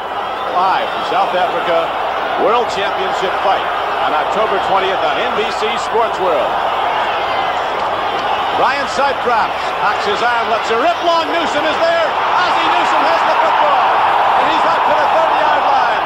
So the Browns start to mount another challenge, John. That's an unbelievable throw. I don't even think he should have thrown the ball because there were 4 people sitting in the area ready to break it up or intercept it. It was thrown so perfectly, it just kind of hit Newsom right on the dead run. Look at this. Lambert is back in a great drop. Donnie Shell comes over. Wagner comes over and almost picked it off. It's a big play. It's the kind of play Cleveland needs to get back in this ball game. So now the Browns fans have something more to cheer about. Their team down 37-21. 1st down and 10 Cleveland. 30-yard line of the Pittsburgh Steelers. Hand off to Pruitt. And hit from behind. Pruitt is inside the 25-yard line. John Banaszak hit him and drove him ahead a couple of yards. And here's another problem. Dennis Winston is going off the field, which necessitates a replacement in an area where they can least afford it. Well, they're going to go with a rookie. Tom Graves comes in the game, number 50, as Sipe counsels his team in the offensive huddle of the Cleveland Browns. 2nd down and 5 is coming up for Cleveland. Rucker is wide to the left. Blunt's right up on him. At the top of your screen, Dave Logan. With a linebacker on him, now he moves out wider and goes one-on-one with J.T. Thomas. They go to the run. And the carry is down inside the 25-yard line. Calvin Hill got it to about the 23. Gary Dunn knocked him down. The 3rd down and about 2 yards to go for the 1st down, John. Very big drive. They now have enough time to where they can run it or throw it. They've put themselves in a position where they have to get it in on this drive. Even 3 points puts them within 2 touchdowns. They've got more than a quarter to go. And the way touchdowns have gone up on the board in this game, there could be a lot more. It's 1:25 left to play in the third quarter. 3rd down and 3 for Cleveland. Big play inside the Steeler 25. Calvin Hill did not get there, and so the Browns have to go to the 4th down play.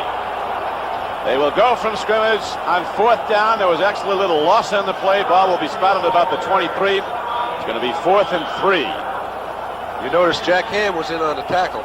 Yes. I was a little surprised that they ran twice to the right when they did take Dennis Winston out and never did try Tom Graves. It sounds like second guessing, but it's a very natural thing to think about. Ricky Feature comes in the game. He's wide to the right. Logan is wide to the left. Setbacks are Pruitt and Hill. 4th down and 3 for Cleveland. Big play for the Browns. Sipe rolls out. He runs. Oh, he takes a hard shot. He got down to where he had to go, the 20.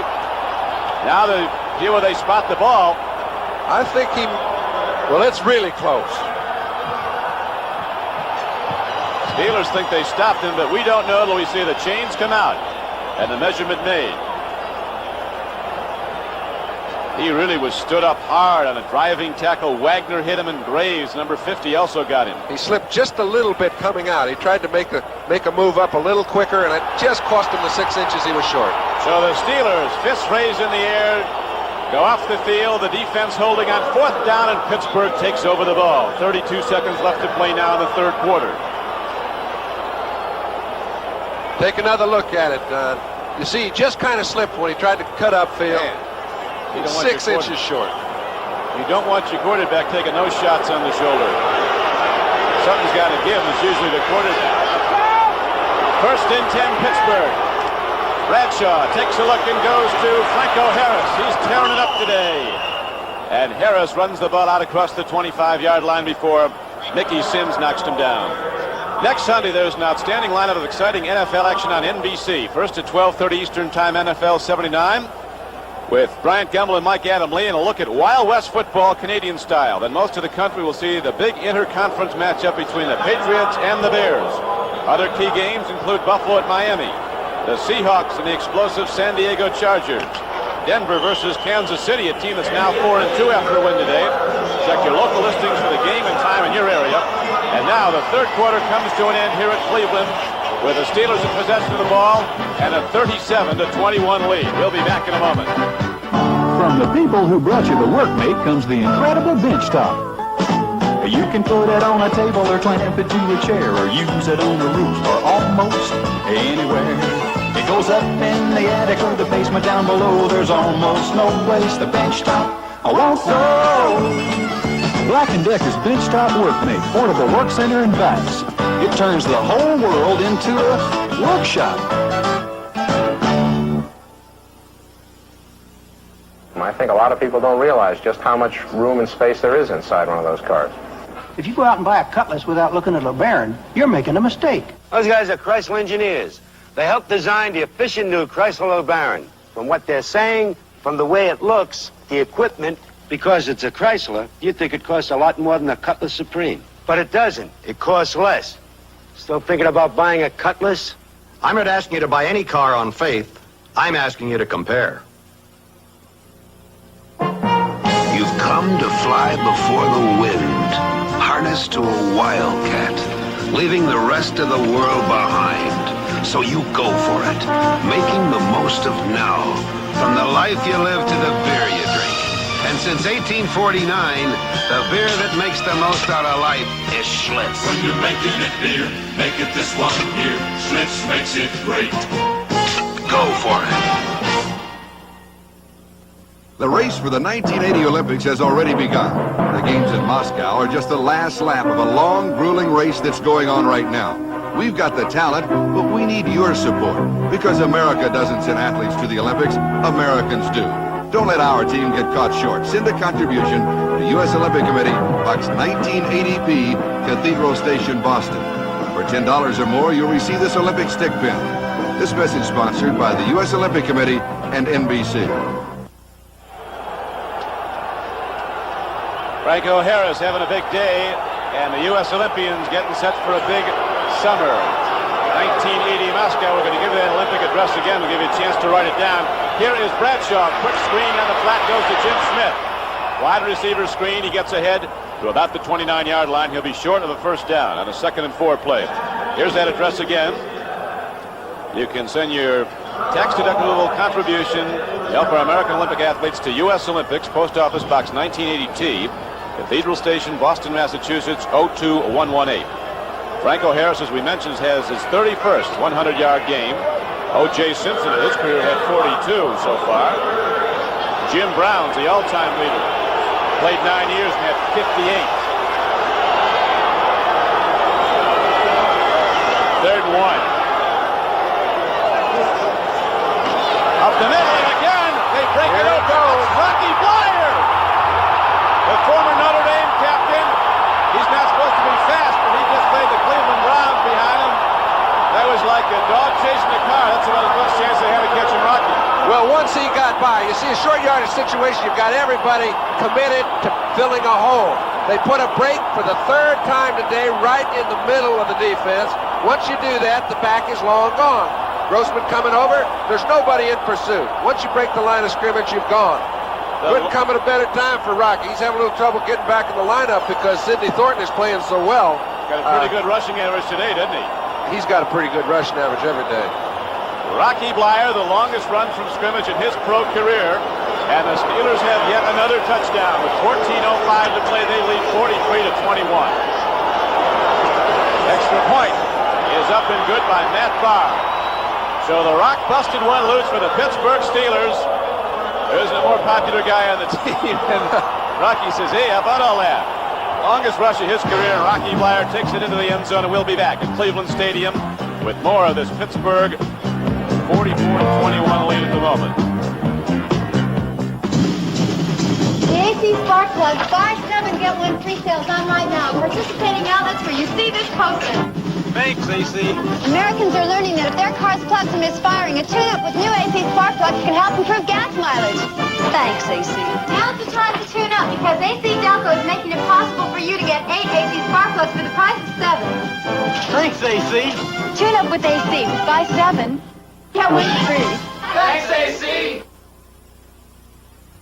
For those parents who realize that $500 isn't too much to spend to expand their child's world, Radio Shack has the perfect gift. The TRS-80 computer, the most significant investment a parent can make. Programs for your child's education or your business, finance, and home use. Let your children discover tomorrow's technology today. The TRS-80, the biggest name in little computers. Only at Radio Shack, a Tandy company. Hello again, everyone. Brian Gumble in New York reporting to you that in Denver, the Broncos are still holding off a fine San Diego offense. Had been averaging 28 points a game, scoreless today. Danny Fouts got him in scoring position with this bomb to Charlie Joyner. Foley with the tackle. The drive stalled, and Roy Girella missed right, his third miss of the day. This one from 34 yards out. It remains Denver 7, San Diego nothing. Let's go back to Cleveland. Don Criqui and John Brody. This is Don Criqui with John Brody. And the kickoff is returned by Dino Hall. Now for reporting that exciting game in Denver between the Chargers and the Broncos, here's Sam Nover.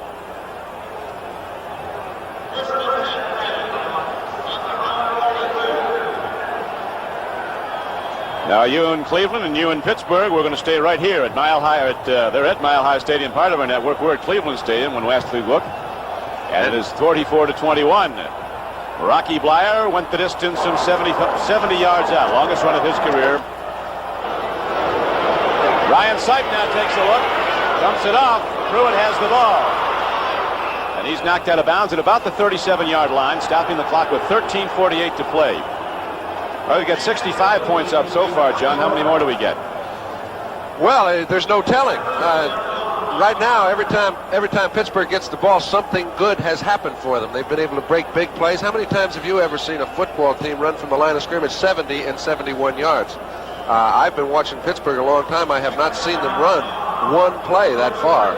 And they've got 2 of those today. Their offensive linemen have to be credited. They've just knocked some holes in there and given them backs an opportunity to get out and go. Steelers say they've only had one good performance this season when they blew away Houston 38-7. Well, they've had another one today. Sipe takes a look, fires hard over the middle, and Ozzie Newsome, who will catch it in the crowd, takes it at the 49-yard line. Cutting back, he's knocked down at about the 48. It'll be a first down for the Cleveland Browns. Donnie Shell finally knocked him down. Pittsburgh has over 300 yards rushing, John, and they're averaging a carry. This is unbelievable. 15.3 yards.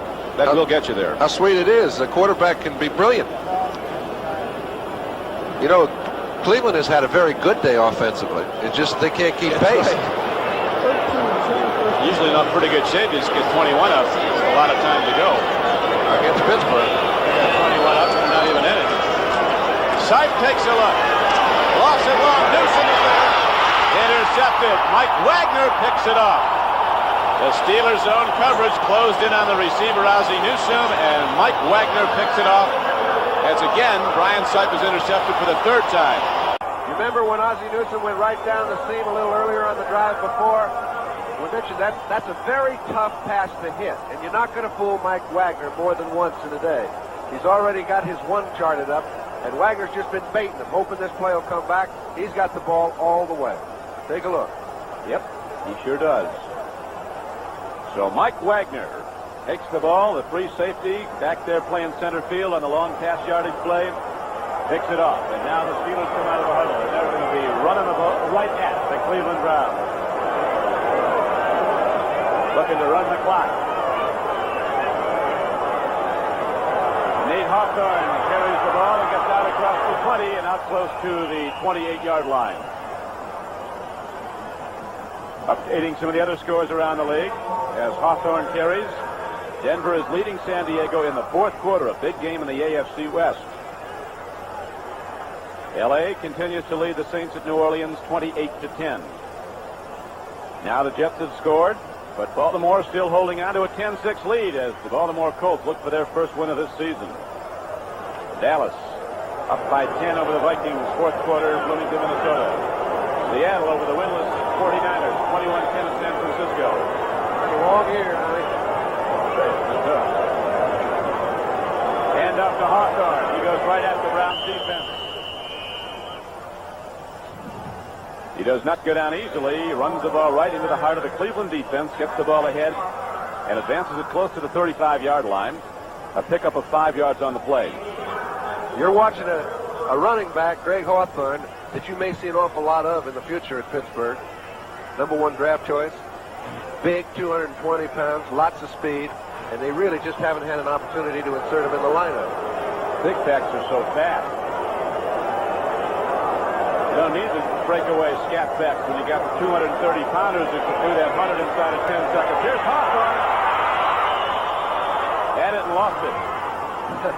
Lawrence Johnson wants to fool everybody like he's got an interception, but he got it on the one hop.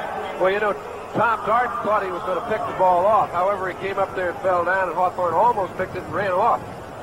There probably is a lot of speculation right now. You notice that Bradshaw is in the ball game. They've got a 23-point lead.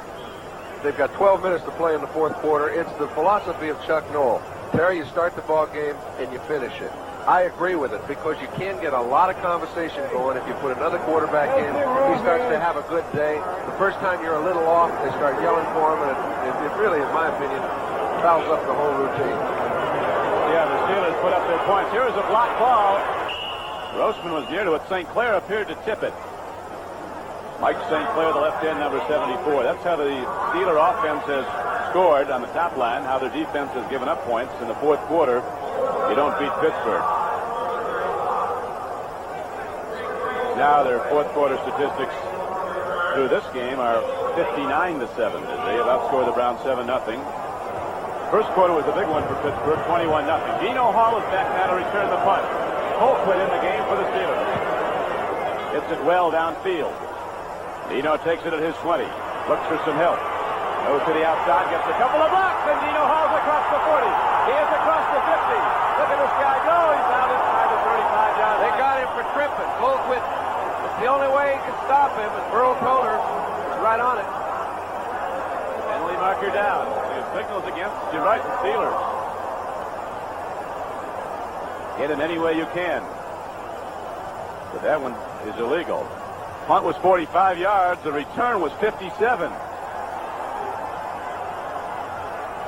So Dino Hall, who's replacing a great injured kick returner, Keith Wright, has a big job, and here's some more penalty yardage tacked on. He's almost broken 3 or 4 today, and he's had an awful lot of action. Tripping the runner. 10 yards, tack on, first down. Let's watch Dino on the ISO. Okay, we mentioned several times he's come close to breaking them, and when a team's scoring 44 points, you're going to get a lot of special teamwork. Here he gets out around the wedge. It formed for him. You see, he tries to cut to the inside of Colquitt. When he did, he got tripped. Dino Hall does a good job. Price throws to the end zone. We almost had a reception, then we almost had an interception. We had a loud out, incomplete, as he went to go to Calvin Hill again.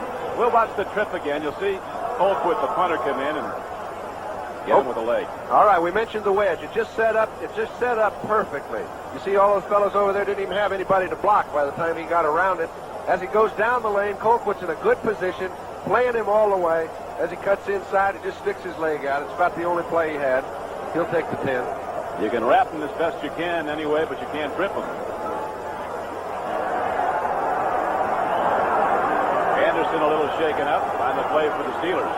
Now the Browns are down close, second down and 10. Sight takes a look. He lost it in, and down it's incomplete. Swinging out and downfield was Reggie Rucker with 11:35 left to play in the game.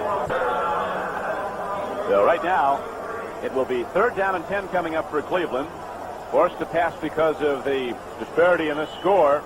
The Browns have come up with a lot of 3rd and long yardage plays.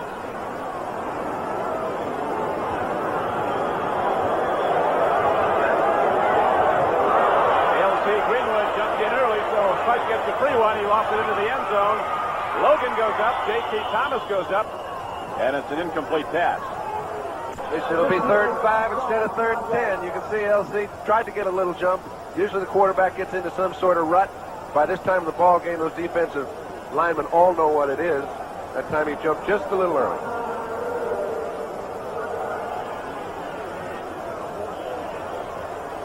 Since the Steelers got cooking in 1972, there's Matt Barr.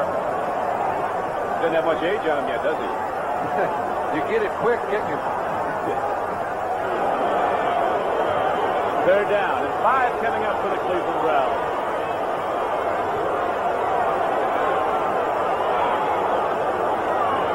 Sight stands in, flips it up in the air. Incomplete. Dennis Winston was covering Calvin Hill on the play. So it's an incomplete pass. And it brings up another 4th down. It'll be 4th down and 5 now. As the Cleveland Browns work hard to get it back into the end zone. As many points as Pittsburgh has put on the board today, 44. Cleveland has let 3 scoring opportunities fail. One time when they were on the 2-yard line, then they missed a field goal. The last time on 4th and 3, they weren't able to keep their drive alive, and now they've got it down here again. So they haven't had any problem moving it, just putting some points on the board. Get an idea how good this AFC Central Division is against the rest of the league starting today's play. They were 9-1, AFC Central team.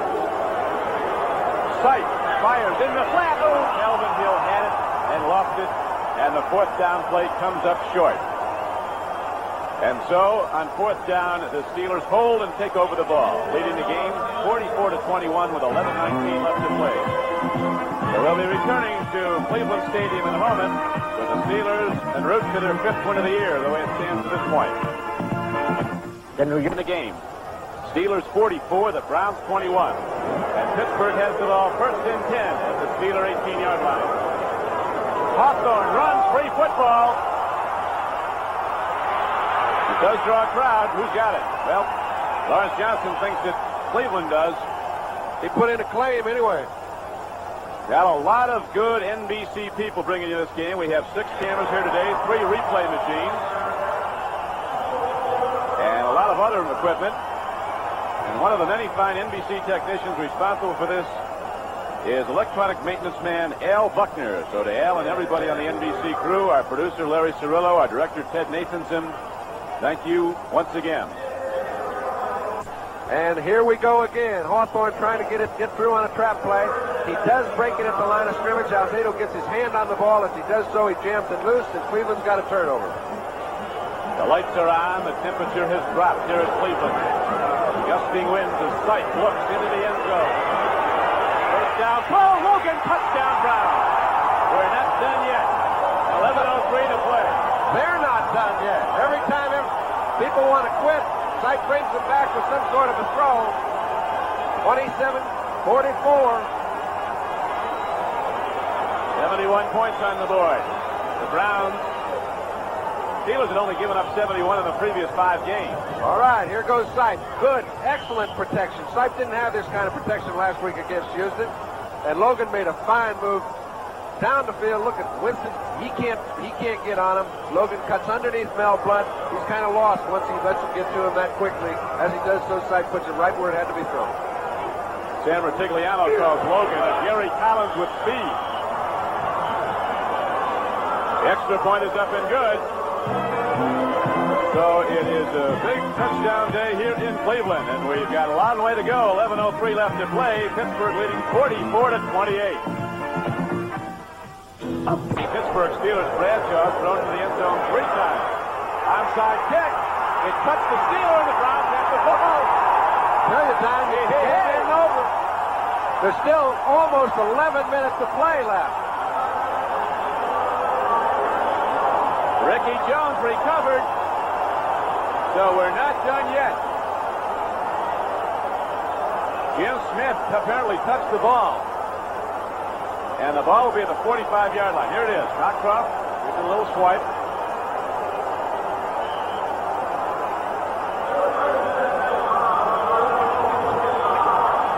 And coming up with a football for the Cleveland Browns. Ricky Jones. That's actually Ricky Jones, who grabbed it on the run on the one hop. It hit a Cleveland up back. And there was a free ball there. Sipe takes a look. Home run ball. Rucker's out there, and he is completed the 5-yard line. Woo! And there's a penalty marker down in the Pittsburgh secondary. Well, let me tell you, Brian Sipe just got rid of that ball before the lights went out. Dwight White was flying after him. There's a penalty on the play right in the middle of the field. Browns don't look too happy about it. Here's the call. Double foul. Hold. 63 offense. Holding. 31 defense. Play goes over. We shall do it again. Well, Donnie Shell, we mentioned he's been on him all day long on Ozzie Newsome. You get in the middle of the field and it's a one-on-one situation. Now he goes with the play, but he was holding on to him. I guess it was ruled earlier before we could see it. Brian Sipe needs just 4 more yards, John, for 300 yards passing. He also needs 17 points. Right? So it'll be first down and 10 now for the Cleveland Browns. The ball at their 45-yard line. Rucker comes wide to the right. Logan's on the left flank. You see the lights on at Cleveland Stadium with over 81,000 attendance for one of the most celebrated rivalries in the NFL. The town. Brian Sipe took the hard hit from Dwight White. Ozzie Newsome, the antenna receiver. This wind has blown a lot of things on the field. It's amazing how well they've thrown in the gusty wind. You can just see Sipe is rather disappointed because that screen was pretty well set up. It's a timing situation with the tackle. You have to get a little bit more of the defensive end than Deacon got that time. And still a lot of time left with a 44-28 score on the board. Steelers in the lead. 10:44 to play. Sipe takes the drop, takes a look, lets her go. Logan has the football. First down, Browns at the 31-yard line. This thing is something else. Cleveland forgot to quit. How many times did they come back at home? In the last 10 games, it must have been 3 or 4. Now, if they come back today, it's a miracle, and they're playing the best defense in the National Football League. But they are moving the ball on it. Okay, Dave Logan, we saw him just a little bit earlier, catch a touchdown pass, get him within 16 points. Runs the same pattern, only pulls it up in there, well thrown, right at the spot of the move. Picks up a first. Logan would be your basic athlete, drafted by the NBA, by the Major League Baseball, as well as by the Browns. Here's a throw, Logan! What a catch! Down to the 13-yard line. And we've still got a lot of time left. 9:50 to play. All right, let me tell you something, Don. These balls are pretty easy to complete. You can see the lanes the Sipe has to throw in. It's because Lauren Payne, Robin Cole, the linebackers are hurting. It causes rookies to play linebacker. Tom Graves may be an outstanding football player later in his career, but he's still young. It's very difficult for him to start cutting off patterns. So Logan has been the guy down the stretch, and Sipe has been there to him. So it is first and 10, Cleveland Browns, 13-yard line of the Pittsburgh Steelers. 9:15 to play. Sipe looks, lofts it into the end zone. Touchdown, Cleveland! Dave Logan! Unbelievable, man! I'm loving all this. This is great. 24 to 34. There's still 9 minutes and 10 seconds left, and all the mo has gone toward Cleveland. So I think Logan only caught 3 balls in a row right there on that drive. That last one was a beauty. I've never seen anything like this. Well, this is like the old days of the AFL, you know. Whoever gets the ball last wins. Last at bat. It's like a highlight reel. 351 yards for Sipe so far today. There's still 10 minutes left to play. His team is 10 down, trying to make it 9. Cross knocks it through. Boy, you think back when the Browns didn't score, when they had a first and goal at the 2, and then they missed the short field goal. They had those 10, we'd really have something. Yeah, you think back, that's history, though. That's right. You think ahead, see what you can do now. Guess we've all got 20/20 hindsight. The Browns are up and cheering their players. Sipe has thrown the ball 41 times. He has completed 22 for 351 yards and 5 touchdowns. 9:10 left to play, so we've got a long way to go. Beautifully thrown ball and a great move by Logan to take it. These guys will not buy that they're beat, Don. Okay, Sipe makes an excellent throw. The only place it can be caught. Logan plays the ball all the way. Never really gave Mel Blount a chance to know when it was going to be thrown, and that was the secret to the touchdown. Boy, this is something. If you joined us late, we've got a show going on at Cleveland. The Pittsburgh Steelers and their awesome defense and the Cleveland Browns moving through them. The Steelers holding to a lead at this point, but it has not been easy as the Browns keep rallying back in the game. 44-35.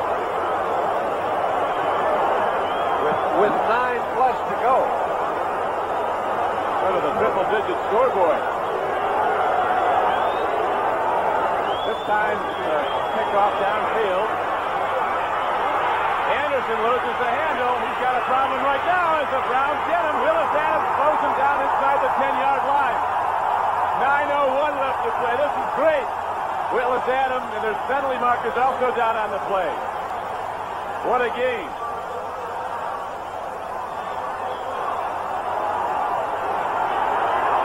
Against the Steelers, the play goes. Cliff against Pittsburgh, that will set them back still more. They have got to get it out of this hole. It'll be interesting to see. This is the third time that it looked like Pittsburgh had a comfortable lead. They took off. Terry's got to rally him again. It's the toughest thing in football to do. Once you think you've won a ball game, the other team comes back. Now you've got to get your group reorganized. Look at Chuck Joe, boy. He is unhappy about this turn of events. This awesome Steeler defense that has taken this team to 3 world championships has been riddled by the passing of Brian Sipe. And now Bradshaw, who's had an even more effective day than those statistics would indicate. Hands off, and the Browns close it down. I tell you, Cleveland is playing football right now.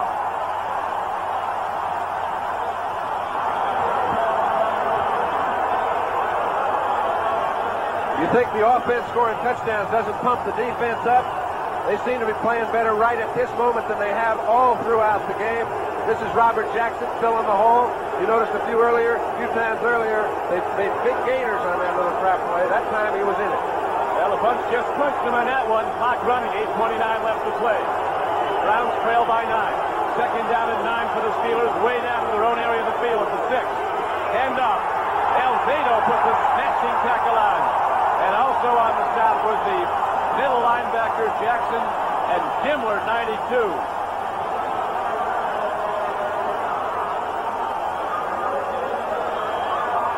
That's how Cleveland breaks down offensively and defensively, scoring and turning points throughout the 4 quarters of play coming into this game. Okay, here we go. Another shot, just like the halfback looks at it. That whole close pass. Now Franco Harris is in the game. Here's a pitch back to Harris. On a 3rd down carry, he puts his head down, and it looks like Franco Harris might have the first down. He had to get the ball to the 16-yard line. He knew right where he had to get it, and he got it there. A big play for the Pittsburgh Steelers, as their lead has been cut to 9, 44-35. 7 minutes and 25 seconds left to play in the game. The clock is running here in Cleveland. The wind is blowing, and over 81,000 are standing, as we have had one of the most exciting games in the National Football League this season. The Browns falling way behind and rallying back as Brian Sipe has thrown for 5 touchdowns. And now the world champions looking to hold their lead. Come out of the huddle, 1st and 10 at the 16-yard line. Bradshaw gives off to Franco Harris, and he's chopped after a gain of less than 2 yards. And the clock runs. 6 minutes and 50 seconds to go. John Brody. That was a big 7-yard gain that Harris picked up. He's run 1 for 71 today, but that 7 yards was more meaningful. He's quieted this crowd down. He's given his team a little room to operate with. They want to control the clock. The only way they can do it is pick up a 1st down.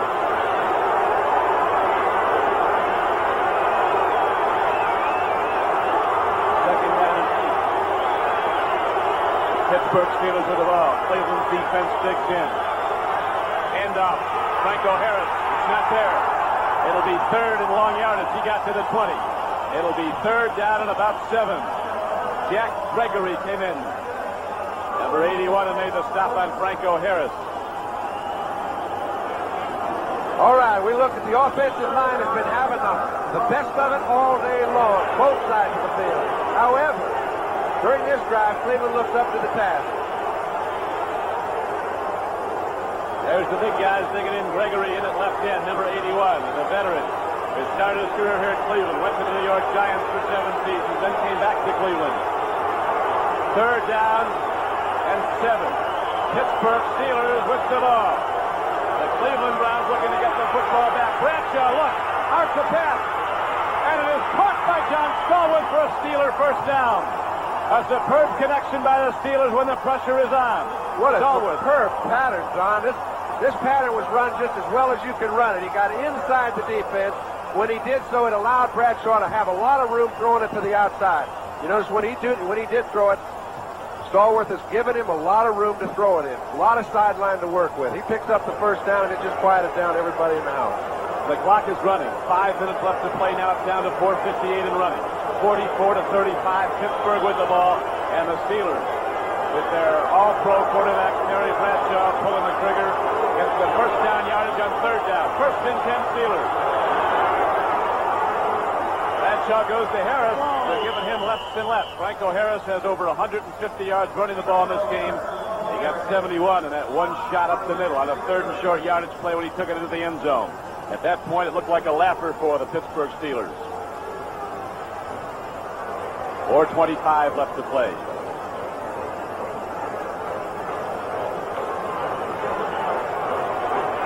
At Municipal Stadium, Cleveland, Ohio, this is Don Criqui with John Brody. We have 4:14 left to play in the game. It has been a most remarkable football game as the Steelers are holding to a 44-35 lead. The Browns, falling way behind, keep rallying back, and now they're trying to get the football back from the world champions. Brian Sight, the Cleveland quarterback, has thrown for 5 touchdowns in this game. Best day of his career. And Pittsburgh has been up to the task because it's a 9-point lead and there was 9 minutes to go in the ball game. They've just run off about 5 plus of those. Bradshaw has run his team from his own 6-yard line out to the 42-yard line. One fine throw, an excellent run by Franco Harris. This is a big drive. Pittsburgh keeps coming up with it. The champions come out of the huddle. Third down and 6 at the 41-yard line of Pittsburgh. Steelers with the ball. 3:25 left to play. The clock is running. Bradshaw takes the drop. He takes a look. Gets it away. It's complete to Benny Cunningham, one of his tight ends. And he's down to the 45-yard line of Cleveland. It's a first down Steelers. He just hangs in there and fires it where he has to. It is a very difficult thing. Once a team thinks that they have won a football game, for a quarterback, the whole team is kind of let down all of a sudden, like Franco Harris had even come out of the ball game, okay? And it looked like everything was well in control. All of a sudden, they've got to regroup. Bradshaw did it easily. It is a gusting, windy day here in Cleveland. Temperature in the 40s. Winds have been swirling, but the passing has been superior despite the weather. First down and 10, Pittsburgh Steelers, 44-yard line of Cleveland. Thornton, a big back who got a lot of yardage early, but has been quieted by the ground defense as of late. Dives ahead, but right now the Steelers are doing what they want to do most, and that is control the clock with this running game. 2:20 left to play. Pittsburgh holding to a 44-35 lead with 2:13 to go. That would seem to be a lot of points to be leading a football game by in this league with 2 minutes left to play. But this has not been a normal National Football League game. It's a whole lot more points than it was 7 minutes ago, and Cleveland hadn't had the ball back since they did score and get it to within 9. And really, this is the best drive that we've seen all day, and it's been fine execution by Bradshaw, 2 real fine runs by Franco Harris. It's not over, but it's looking pretty thin if you're a Cleveland fan. Cleveland has 351 yards passing. Pittsburgh has 351 yards rushing. Everybody's getting their numbers up in this one. And this game will decide the leader in the American Football Conference Central Division. The St. Louis Cardinals upset the Houston Oilers today. New England beat Detroit 24-17. Kansas City over Cincinnati 10-7. Chicago beat Buffalo 7-0. Atlanta over Green Bay, 25-7. Philadelphia beat Washington, 28-17. The New York Giants upset Tampa Bay, 17-14.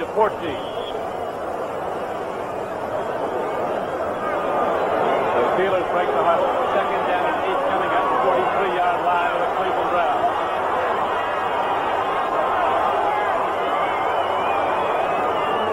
Bradshaw takes a look. Lets her go long. John Stallworth is there. He catches the ball inside the 15-yard line for Pittsburgh. Bradshaw never ceases to amaze me. 2 minutes to go. They've got a 9-point lead. He just comes on and says, thank you very much. Think we'll pick up 30 yards and fires the ball. Now, maybe that's why he is as good as he is. I mean, you just have to be oozing with confidence to be able to do that at this time of the ball game. So we have a break in the action here at Cleveland Stadium. 1:53 left to play, and now the Steelers are down close once again. Calls him back. He saw something. He wants to make sure everybody's got on the same page here. I think somebody said, hey, what's it on or something? Let's regroup. Look at snap down. Bradshaw goes. Thornton runs, and Sidney Thornton turns upfield, and Thornton is down inside the 10-yard line. He stops the clock as he gets down inside the 5-yard line. Tom Darden finally knocked him down. Remember, this drive started on their own 6. That's right. With everybody yelling, now they're on the other team's 5, and nobody's saying a word. You recall that third down play when Bradshaw threw the strike for the first down, and the Steelers kept it going. They take over the line of scrimmage on this drive, and now with 1:48 left to play, the clock stops. The Steelers have the ball at the Browns' 4-yard line. Next week, the world champions go to Cincinnati. And the Cleveland Browns will be back here at home to play the Washington Redskins. 1:48 left to play. And we've got 79 points on the scoreboard. Franco Harris turns the corner. Not going to get there. Tom Darden, the free safety, grabbed him and held on. There's a penalty marker, though. Tom might have grabbed something he wasn't allowed to, the face mask. Personal foul, face mask on against defense.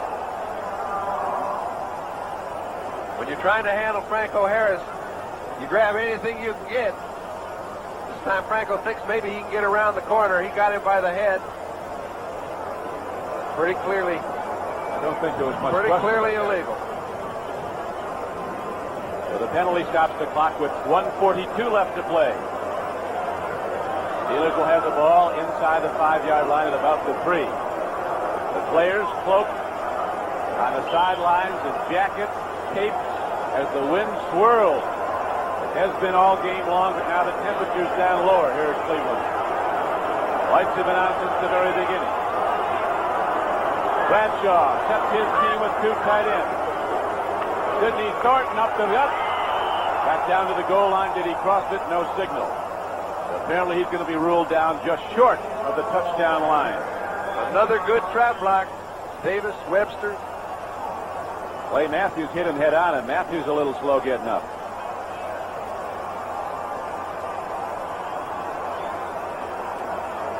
We've seen him break 3 of these at the line of scrimmage. Matthews fills the hole very well that time, but Thornton just does a great job of running and picks up 3.5. Clock is running now. It's down to 1:08 left to go and running. For those of you who have just joined us, due to the length of today's game, we will join Disney's Wonderful World Part 2 of the $1 Million Duck right after this game. Steelers break the huddle at their leisure. Here we go again. We see the trap block. Davis pulling. Webster doing a fine job at the point of attack. They've got the ball on the 1-yard line. Bradshaw using all his 30 seconds that's allotted between plays. Hand off. Thornton, touchdown, Pittsburgh. That'll do it. Same play. Nobody was there to handle it. 50 points on the board for Pittsburgh. 94-yard drive. It took about 8.5 minutes. Is that impressive? Okay, this time, Sam Davis again. Moving those tackles out of there.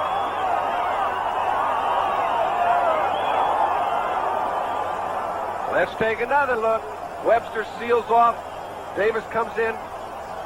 That's a big hole. So there's a break in the action as the Cleveland Browns lead this game 51-35. We're not over yet. 36 seconds to go. If you know... Again, everyone, Brian Gumbel reporting from NFL 79 in New York and reporting to you the Colts have managed the victory. What you're seeing here is Bucky Dilts. No, he is not lacking in courage. He is taking a safety intentionally to preserve a Colt lead. That made it 10-8. They punted the ball to the Jets, but they ran out the clock. Ted Marchibroda's troops, for the first time in 6 tries this week, get themselves a victory. Let's go back to Cleveland. Join Don Criqui and John Brody. Back at Cleveland, Dino Hall has just run back the Pittsburgh kickoff across to the 25-yard line and out to the 30. Dwayne Woodruff, a rookie, made the hit. Although this is a very short yardage situation, we've seen Pittsburgh break it at the point of attack several times during the day, and it's the same exact play. You see Sam Davis pull out. He takes care of Robert Jackson, and the hole is just too big. Nobody's closing it down. They've broken 7 or 8 on this very same play. I'd like to thank our spotters, John Vesko and Pete Halbin, and our statistician, Joe Costanza, as we have 31 seconds left to go at Cleveland. It is a very unlikely score, 51-35, that we reach you. An unlikely game.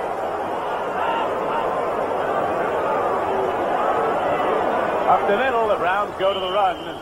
Mike Pruitt carries, gets it across the 35-yard line, and apparently that will be the final play of the game as Cleveland lets the clock run down. 17 seconds left to go. They've not stopped it yet. And apparently they're not going to trailing 51-35. So you see the final seconds tick away in a game that was really like a highlight reel. More spectacular plays you'll see in half a season. And that is the ball game. The Pittsburgh Steelers extend their record to 5-1, and they take over sole possession of first place in the AFC Central Division as today the Houston Oilers were upset by the St. Louis Cardinals. The final score 51-35 here at Cleveland. Promotional fee has been paid to NBC by United Airlines. United's building the largest airline in the world around you. Fly the friendly skies. For John Brody, this is Don Criqui as Sam Ratigliano offers congratulations for another job well done to Terry Bradshaw. And we'll be joining now on NBC. At Cleveland's Municipal Stadium, the Browns and Steelers met at one of pro football's most bitter and enduring rivalries. In recent history, Pittsburgh has dominated Cleveland like they have the rest of the NFL, winning 9 of the last 10 games. 15,000 Steeler fans traveled to Cleveland, so the Browns not only had to defeat a team, but a town as well. Without the threat of injured Greg Pruitt, the Browns' running attack was a shambles, and the burden of victory rested squarely on quarterback Brian Sipes' ability to produce through the air.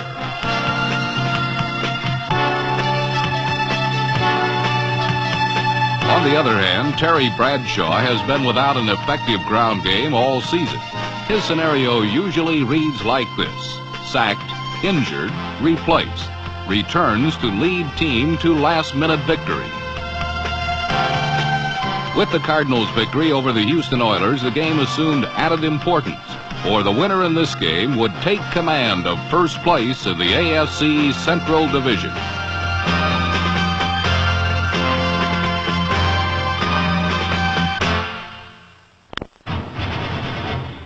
When the Steelers wear their grizzled game faces, they look tough enough to play the sport without a helmet.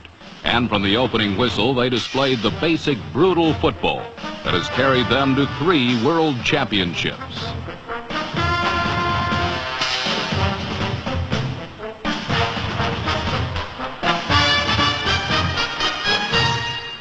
With a 3rd and 1 from the Browns' 7, Terry Bradshaw connected with number 89, tight end Benny Cunningham, for the game's initial score.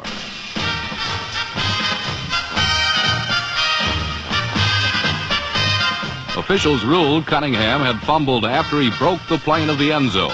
It was the first volley fired in a bombardment that resulted in an incredible 12 touchdowns by both teams. The Browns played a double zone, which placed 2 men on the Steelers' wide receivers. This strategy opened up things for Pittsburgh's tight ends and running backs.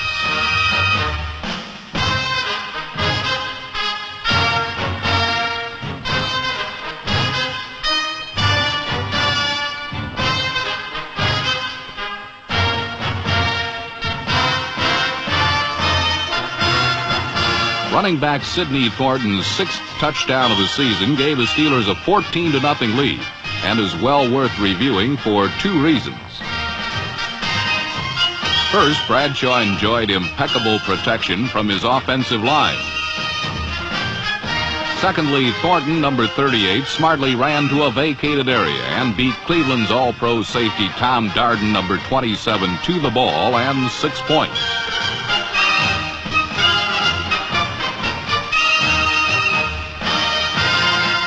Trailing by 2 touchdowns, the Browns junked their plans to establish the run and launched an all-out assault through the air.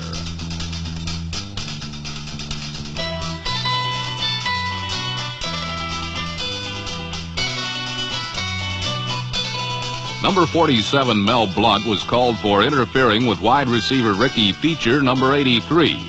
The penalty set up the Browns nicely, but Sykes' pass to Reggie Rucker sailed a fingertip too long.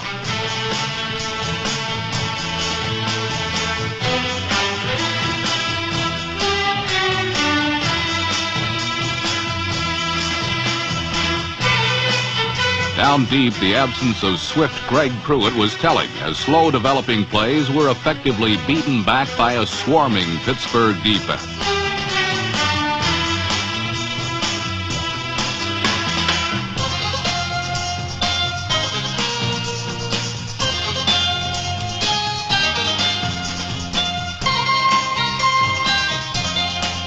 Late in the first quarter, the Browns ended up without their helmets and empty of points when usually reliable Don Cockroft missed a 23-yard field goal.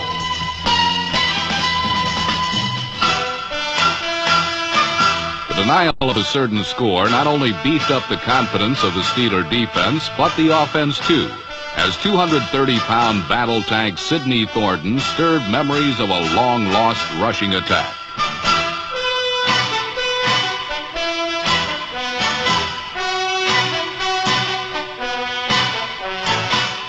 Facing a 3rd and 1 at the Steeler 29, the Cleveland defense massed at the scrimmage line with a goal line defense. A perfectly blocked play provided Franco Harris with a day at the races.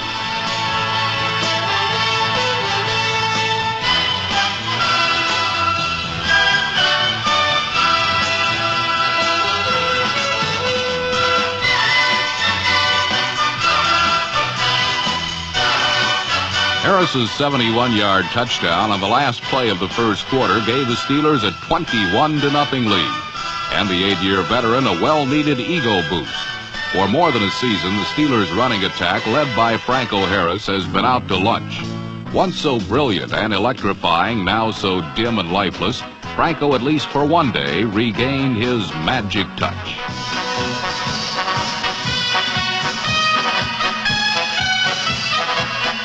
Behind by 3 touchdowns, the Browns buried themselves in even a deeper hole.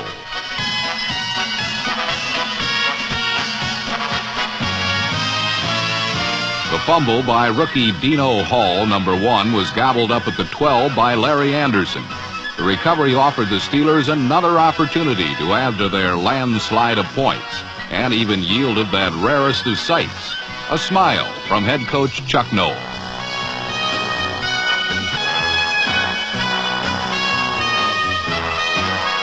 From the 12, the end zone loomed as large as Lake Erie to Terry Bradshaw. Jim Smith's touchdown was the Steelers' 4th in less than 16 minutes and showcased the talent and touch of their swift striking offense.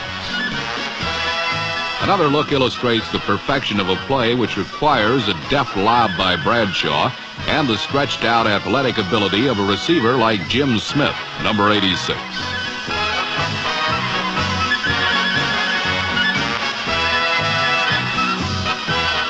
Pittsburgh botched the extra point but led Cleveland 27-0 with 14 minutes remaining in the first half. Finally, the Browns began to move on the hands and feet of running back Mike Pruitt, number 43.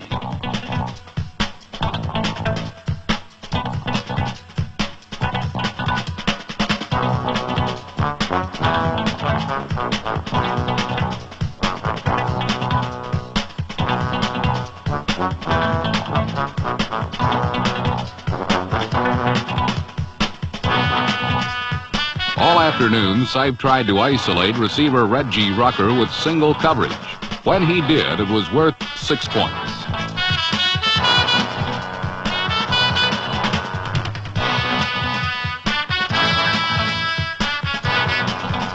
Rucker, number 33, has been the Browns' most reliable receiver and most consistent deep threat for several seasons.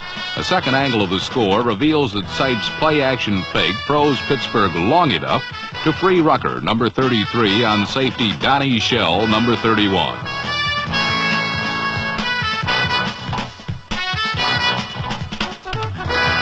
The touchdown cut the Steeler margin to 27-7. And for the remainder of the second period, the steel curtain hung on grimly as Cleveland moved the ball freely between the 20s, but could not capitalize in the clutch.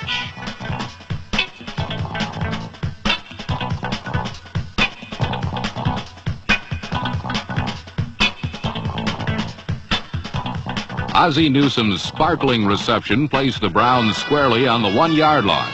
But on the next play, Sipe was intercepted, and it appeared that the opportunistic Steelers had snatched the Browns' last opportunity to transform the route back into a game again. However, with 2 minutes remaining in the first half, punter Johnny Evans, a quarterback in college, surprised Pittsburgh with a pass to Ricky Feature. Given one last chance, Sipe riddled the injury-depleted Steeler defense.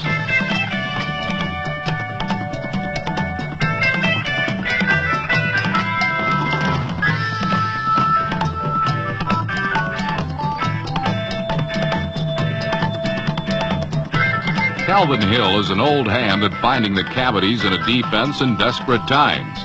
Tight end Ozzie Newsome is new at this game, but is learning rapidly on the run.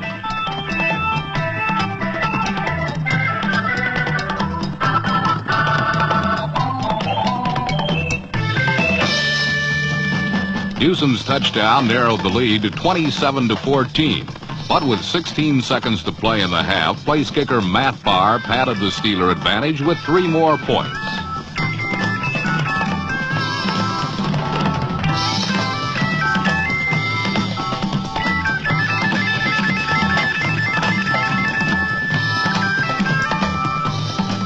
Every time the Browns seemed to mount a serious challenge, the resurgent Steelers responded in kind.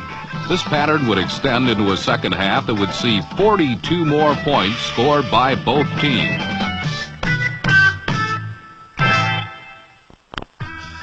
The Pittsburgh Steelers began the second half suffering from the Chinese food scoring syndrome.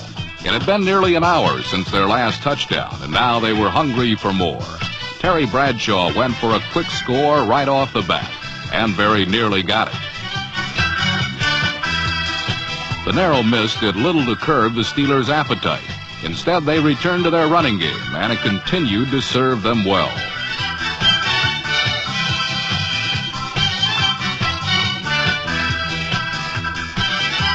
Sid Thornton's long burst was immediately followed by Franco Harris's second touchdown run of the day. 25 yards later, it was Steelers 37, Browns 14. All told, Harris would run for 153 yards in the game, his highest total in nearly 2 seasons. But the sudden score did not dampen the Browns' spirits. Sipe merely reloaded and came out firing, just as he had in the first half.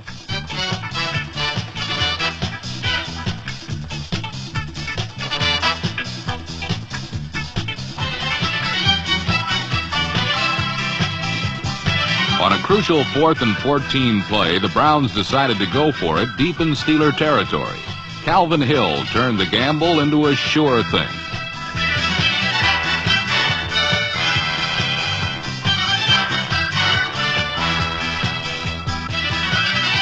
A second look at the play better illustrates why Hill was so open. Pittsburgh sent most of their people in on a maximum blitz. Sipe read it correctly and got the ball to Hill, who did the rest. Cleveland now trailed 37-21 and seemed anxious to get the ball back for their hot-handed quarterback. But then they were victimized for a second time on a short yardage situation. On a 3rd and 1, the Browns bunched in to stop the certain Steeler running play. This time it was Rocky Blyer, number 20, who broke the short yardage contain.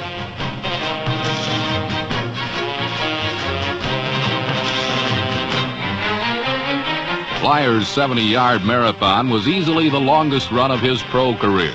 For the day, the Steeler backs would pile up over 360 yards, 4 touchdowns, and an 8 yards per carry average. A big chunk came from Blyer, probably the last Steeler runner you would expect to break a long one. Cleveland fortunes continued to nosedive on the next series when Sipe was intercepted by number 23 safety Mike Wagner. But this time, the Browns defense held, and then a new hero emerged, 5'7", 160-pound punt returner Dino Hall. Playing in his first pro game, the smallest man in the NFL came up with a very big play.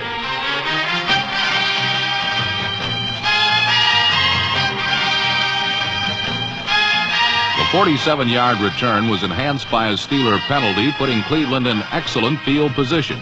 Sipe decided to go to Calvin Hill in the left flat once again. But this time, the Steelers were ready and waiting.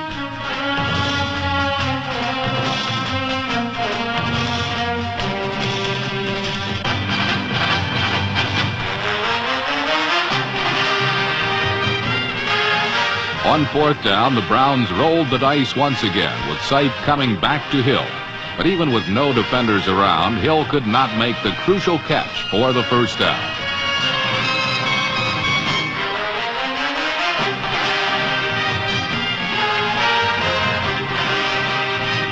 Cleveland's spirits were now sinking fast. Only 11 minutes remained in the game, and the Browns trailed 44-21. They needed a break, but so far the Steelers had played error-free football. However, that soon changed when Pittsburgh rookie runner Greg Hawthorne, number 27, made a costly fumble.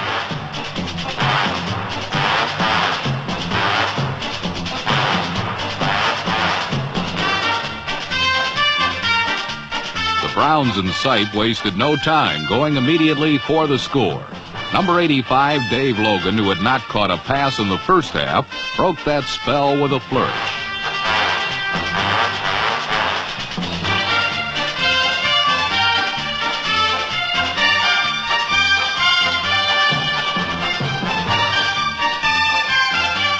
A replay shows that Logan was able to beat Steeler coverage because he had plenty of time to run the route. The Cleveland offensive line gave quarterback Sipe near-perfect pass protection.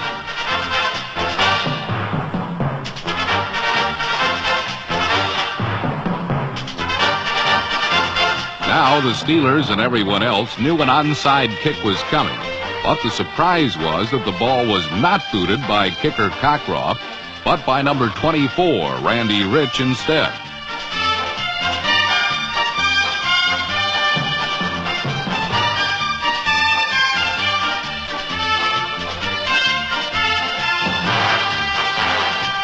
Now suddenly very available for duty, wide receiver Dave Logan began a personal crusade against the Steelers, as Sipe went to him on 3 consecutive plays, including Logan's second touchdown catch within a 2-minute span.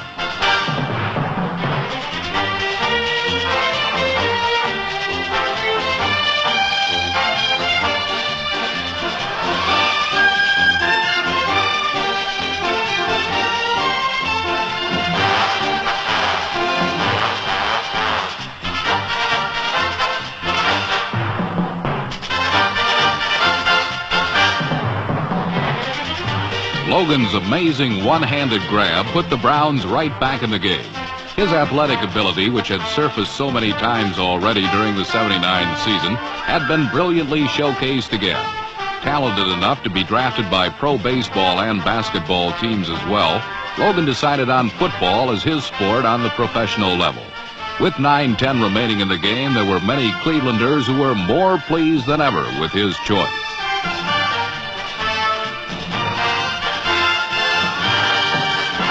The score now is 44-35 Pittsburgh.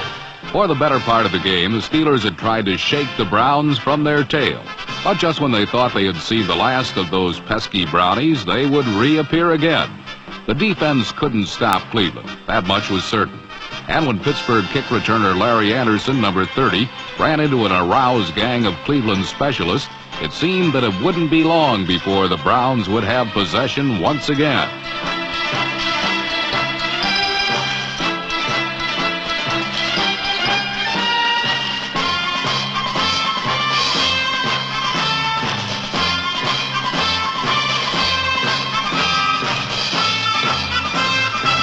It would take a time-consuming, well-calculated Pittsburgh drive to sew this one up. Could Terry Bradshaw and his teammates pull it off? The answer was a resounding yes.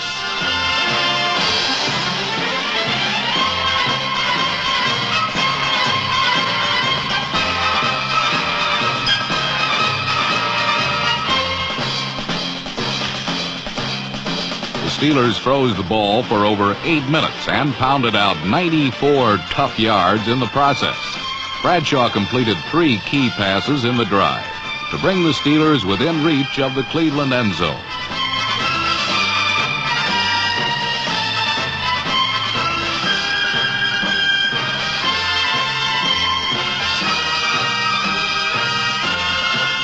The Browns temporarily put a halt to the drive when they stopped Franco Harris for one of the few times in the game.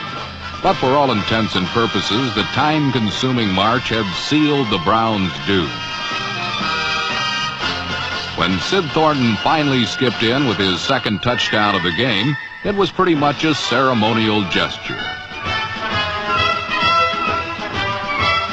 In a wild one, the Steelers had prevailed 51-35. In all-purpose yards accumulated, the two teams combined for a total of over 1,300 yards gained. When two division rivals play for first place, the hallmark of such a game is usually tight defense. That element was most distinctly absent in this affair, and in the end it was Pittsburgh's ability to hold on to the ball that provided the best defense of the day. The Steelers are now alone at the top of the AFC Central, but these two teams meet again in November in Pittsburgh. When the fans come out for that one, they might want to bring along blanket, thermos, and a high-powered pocket calculator.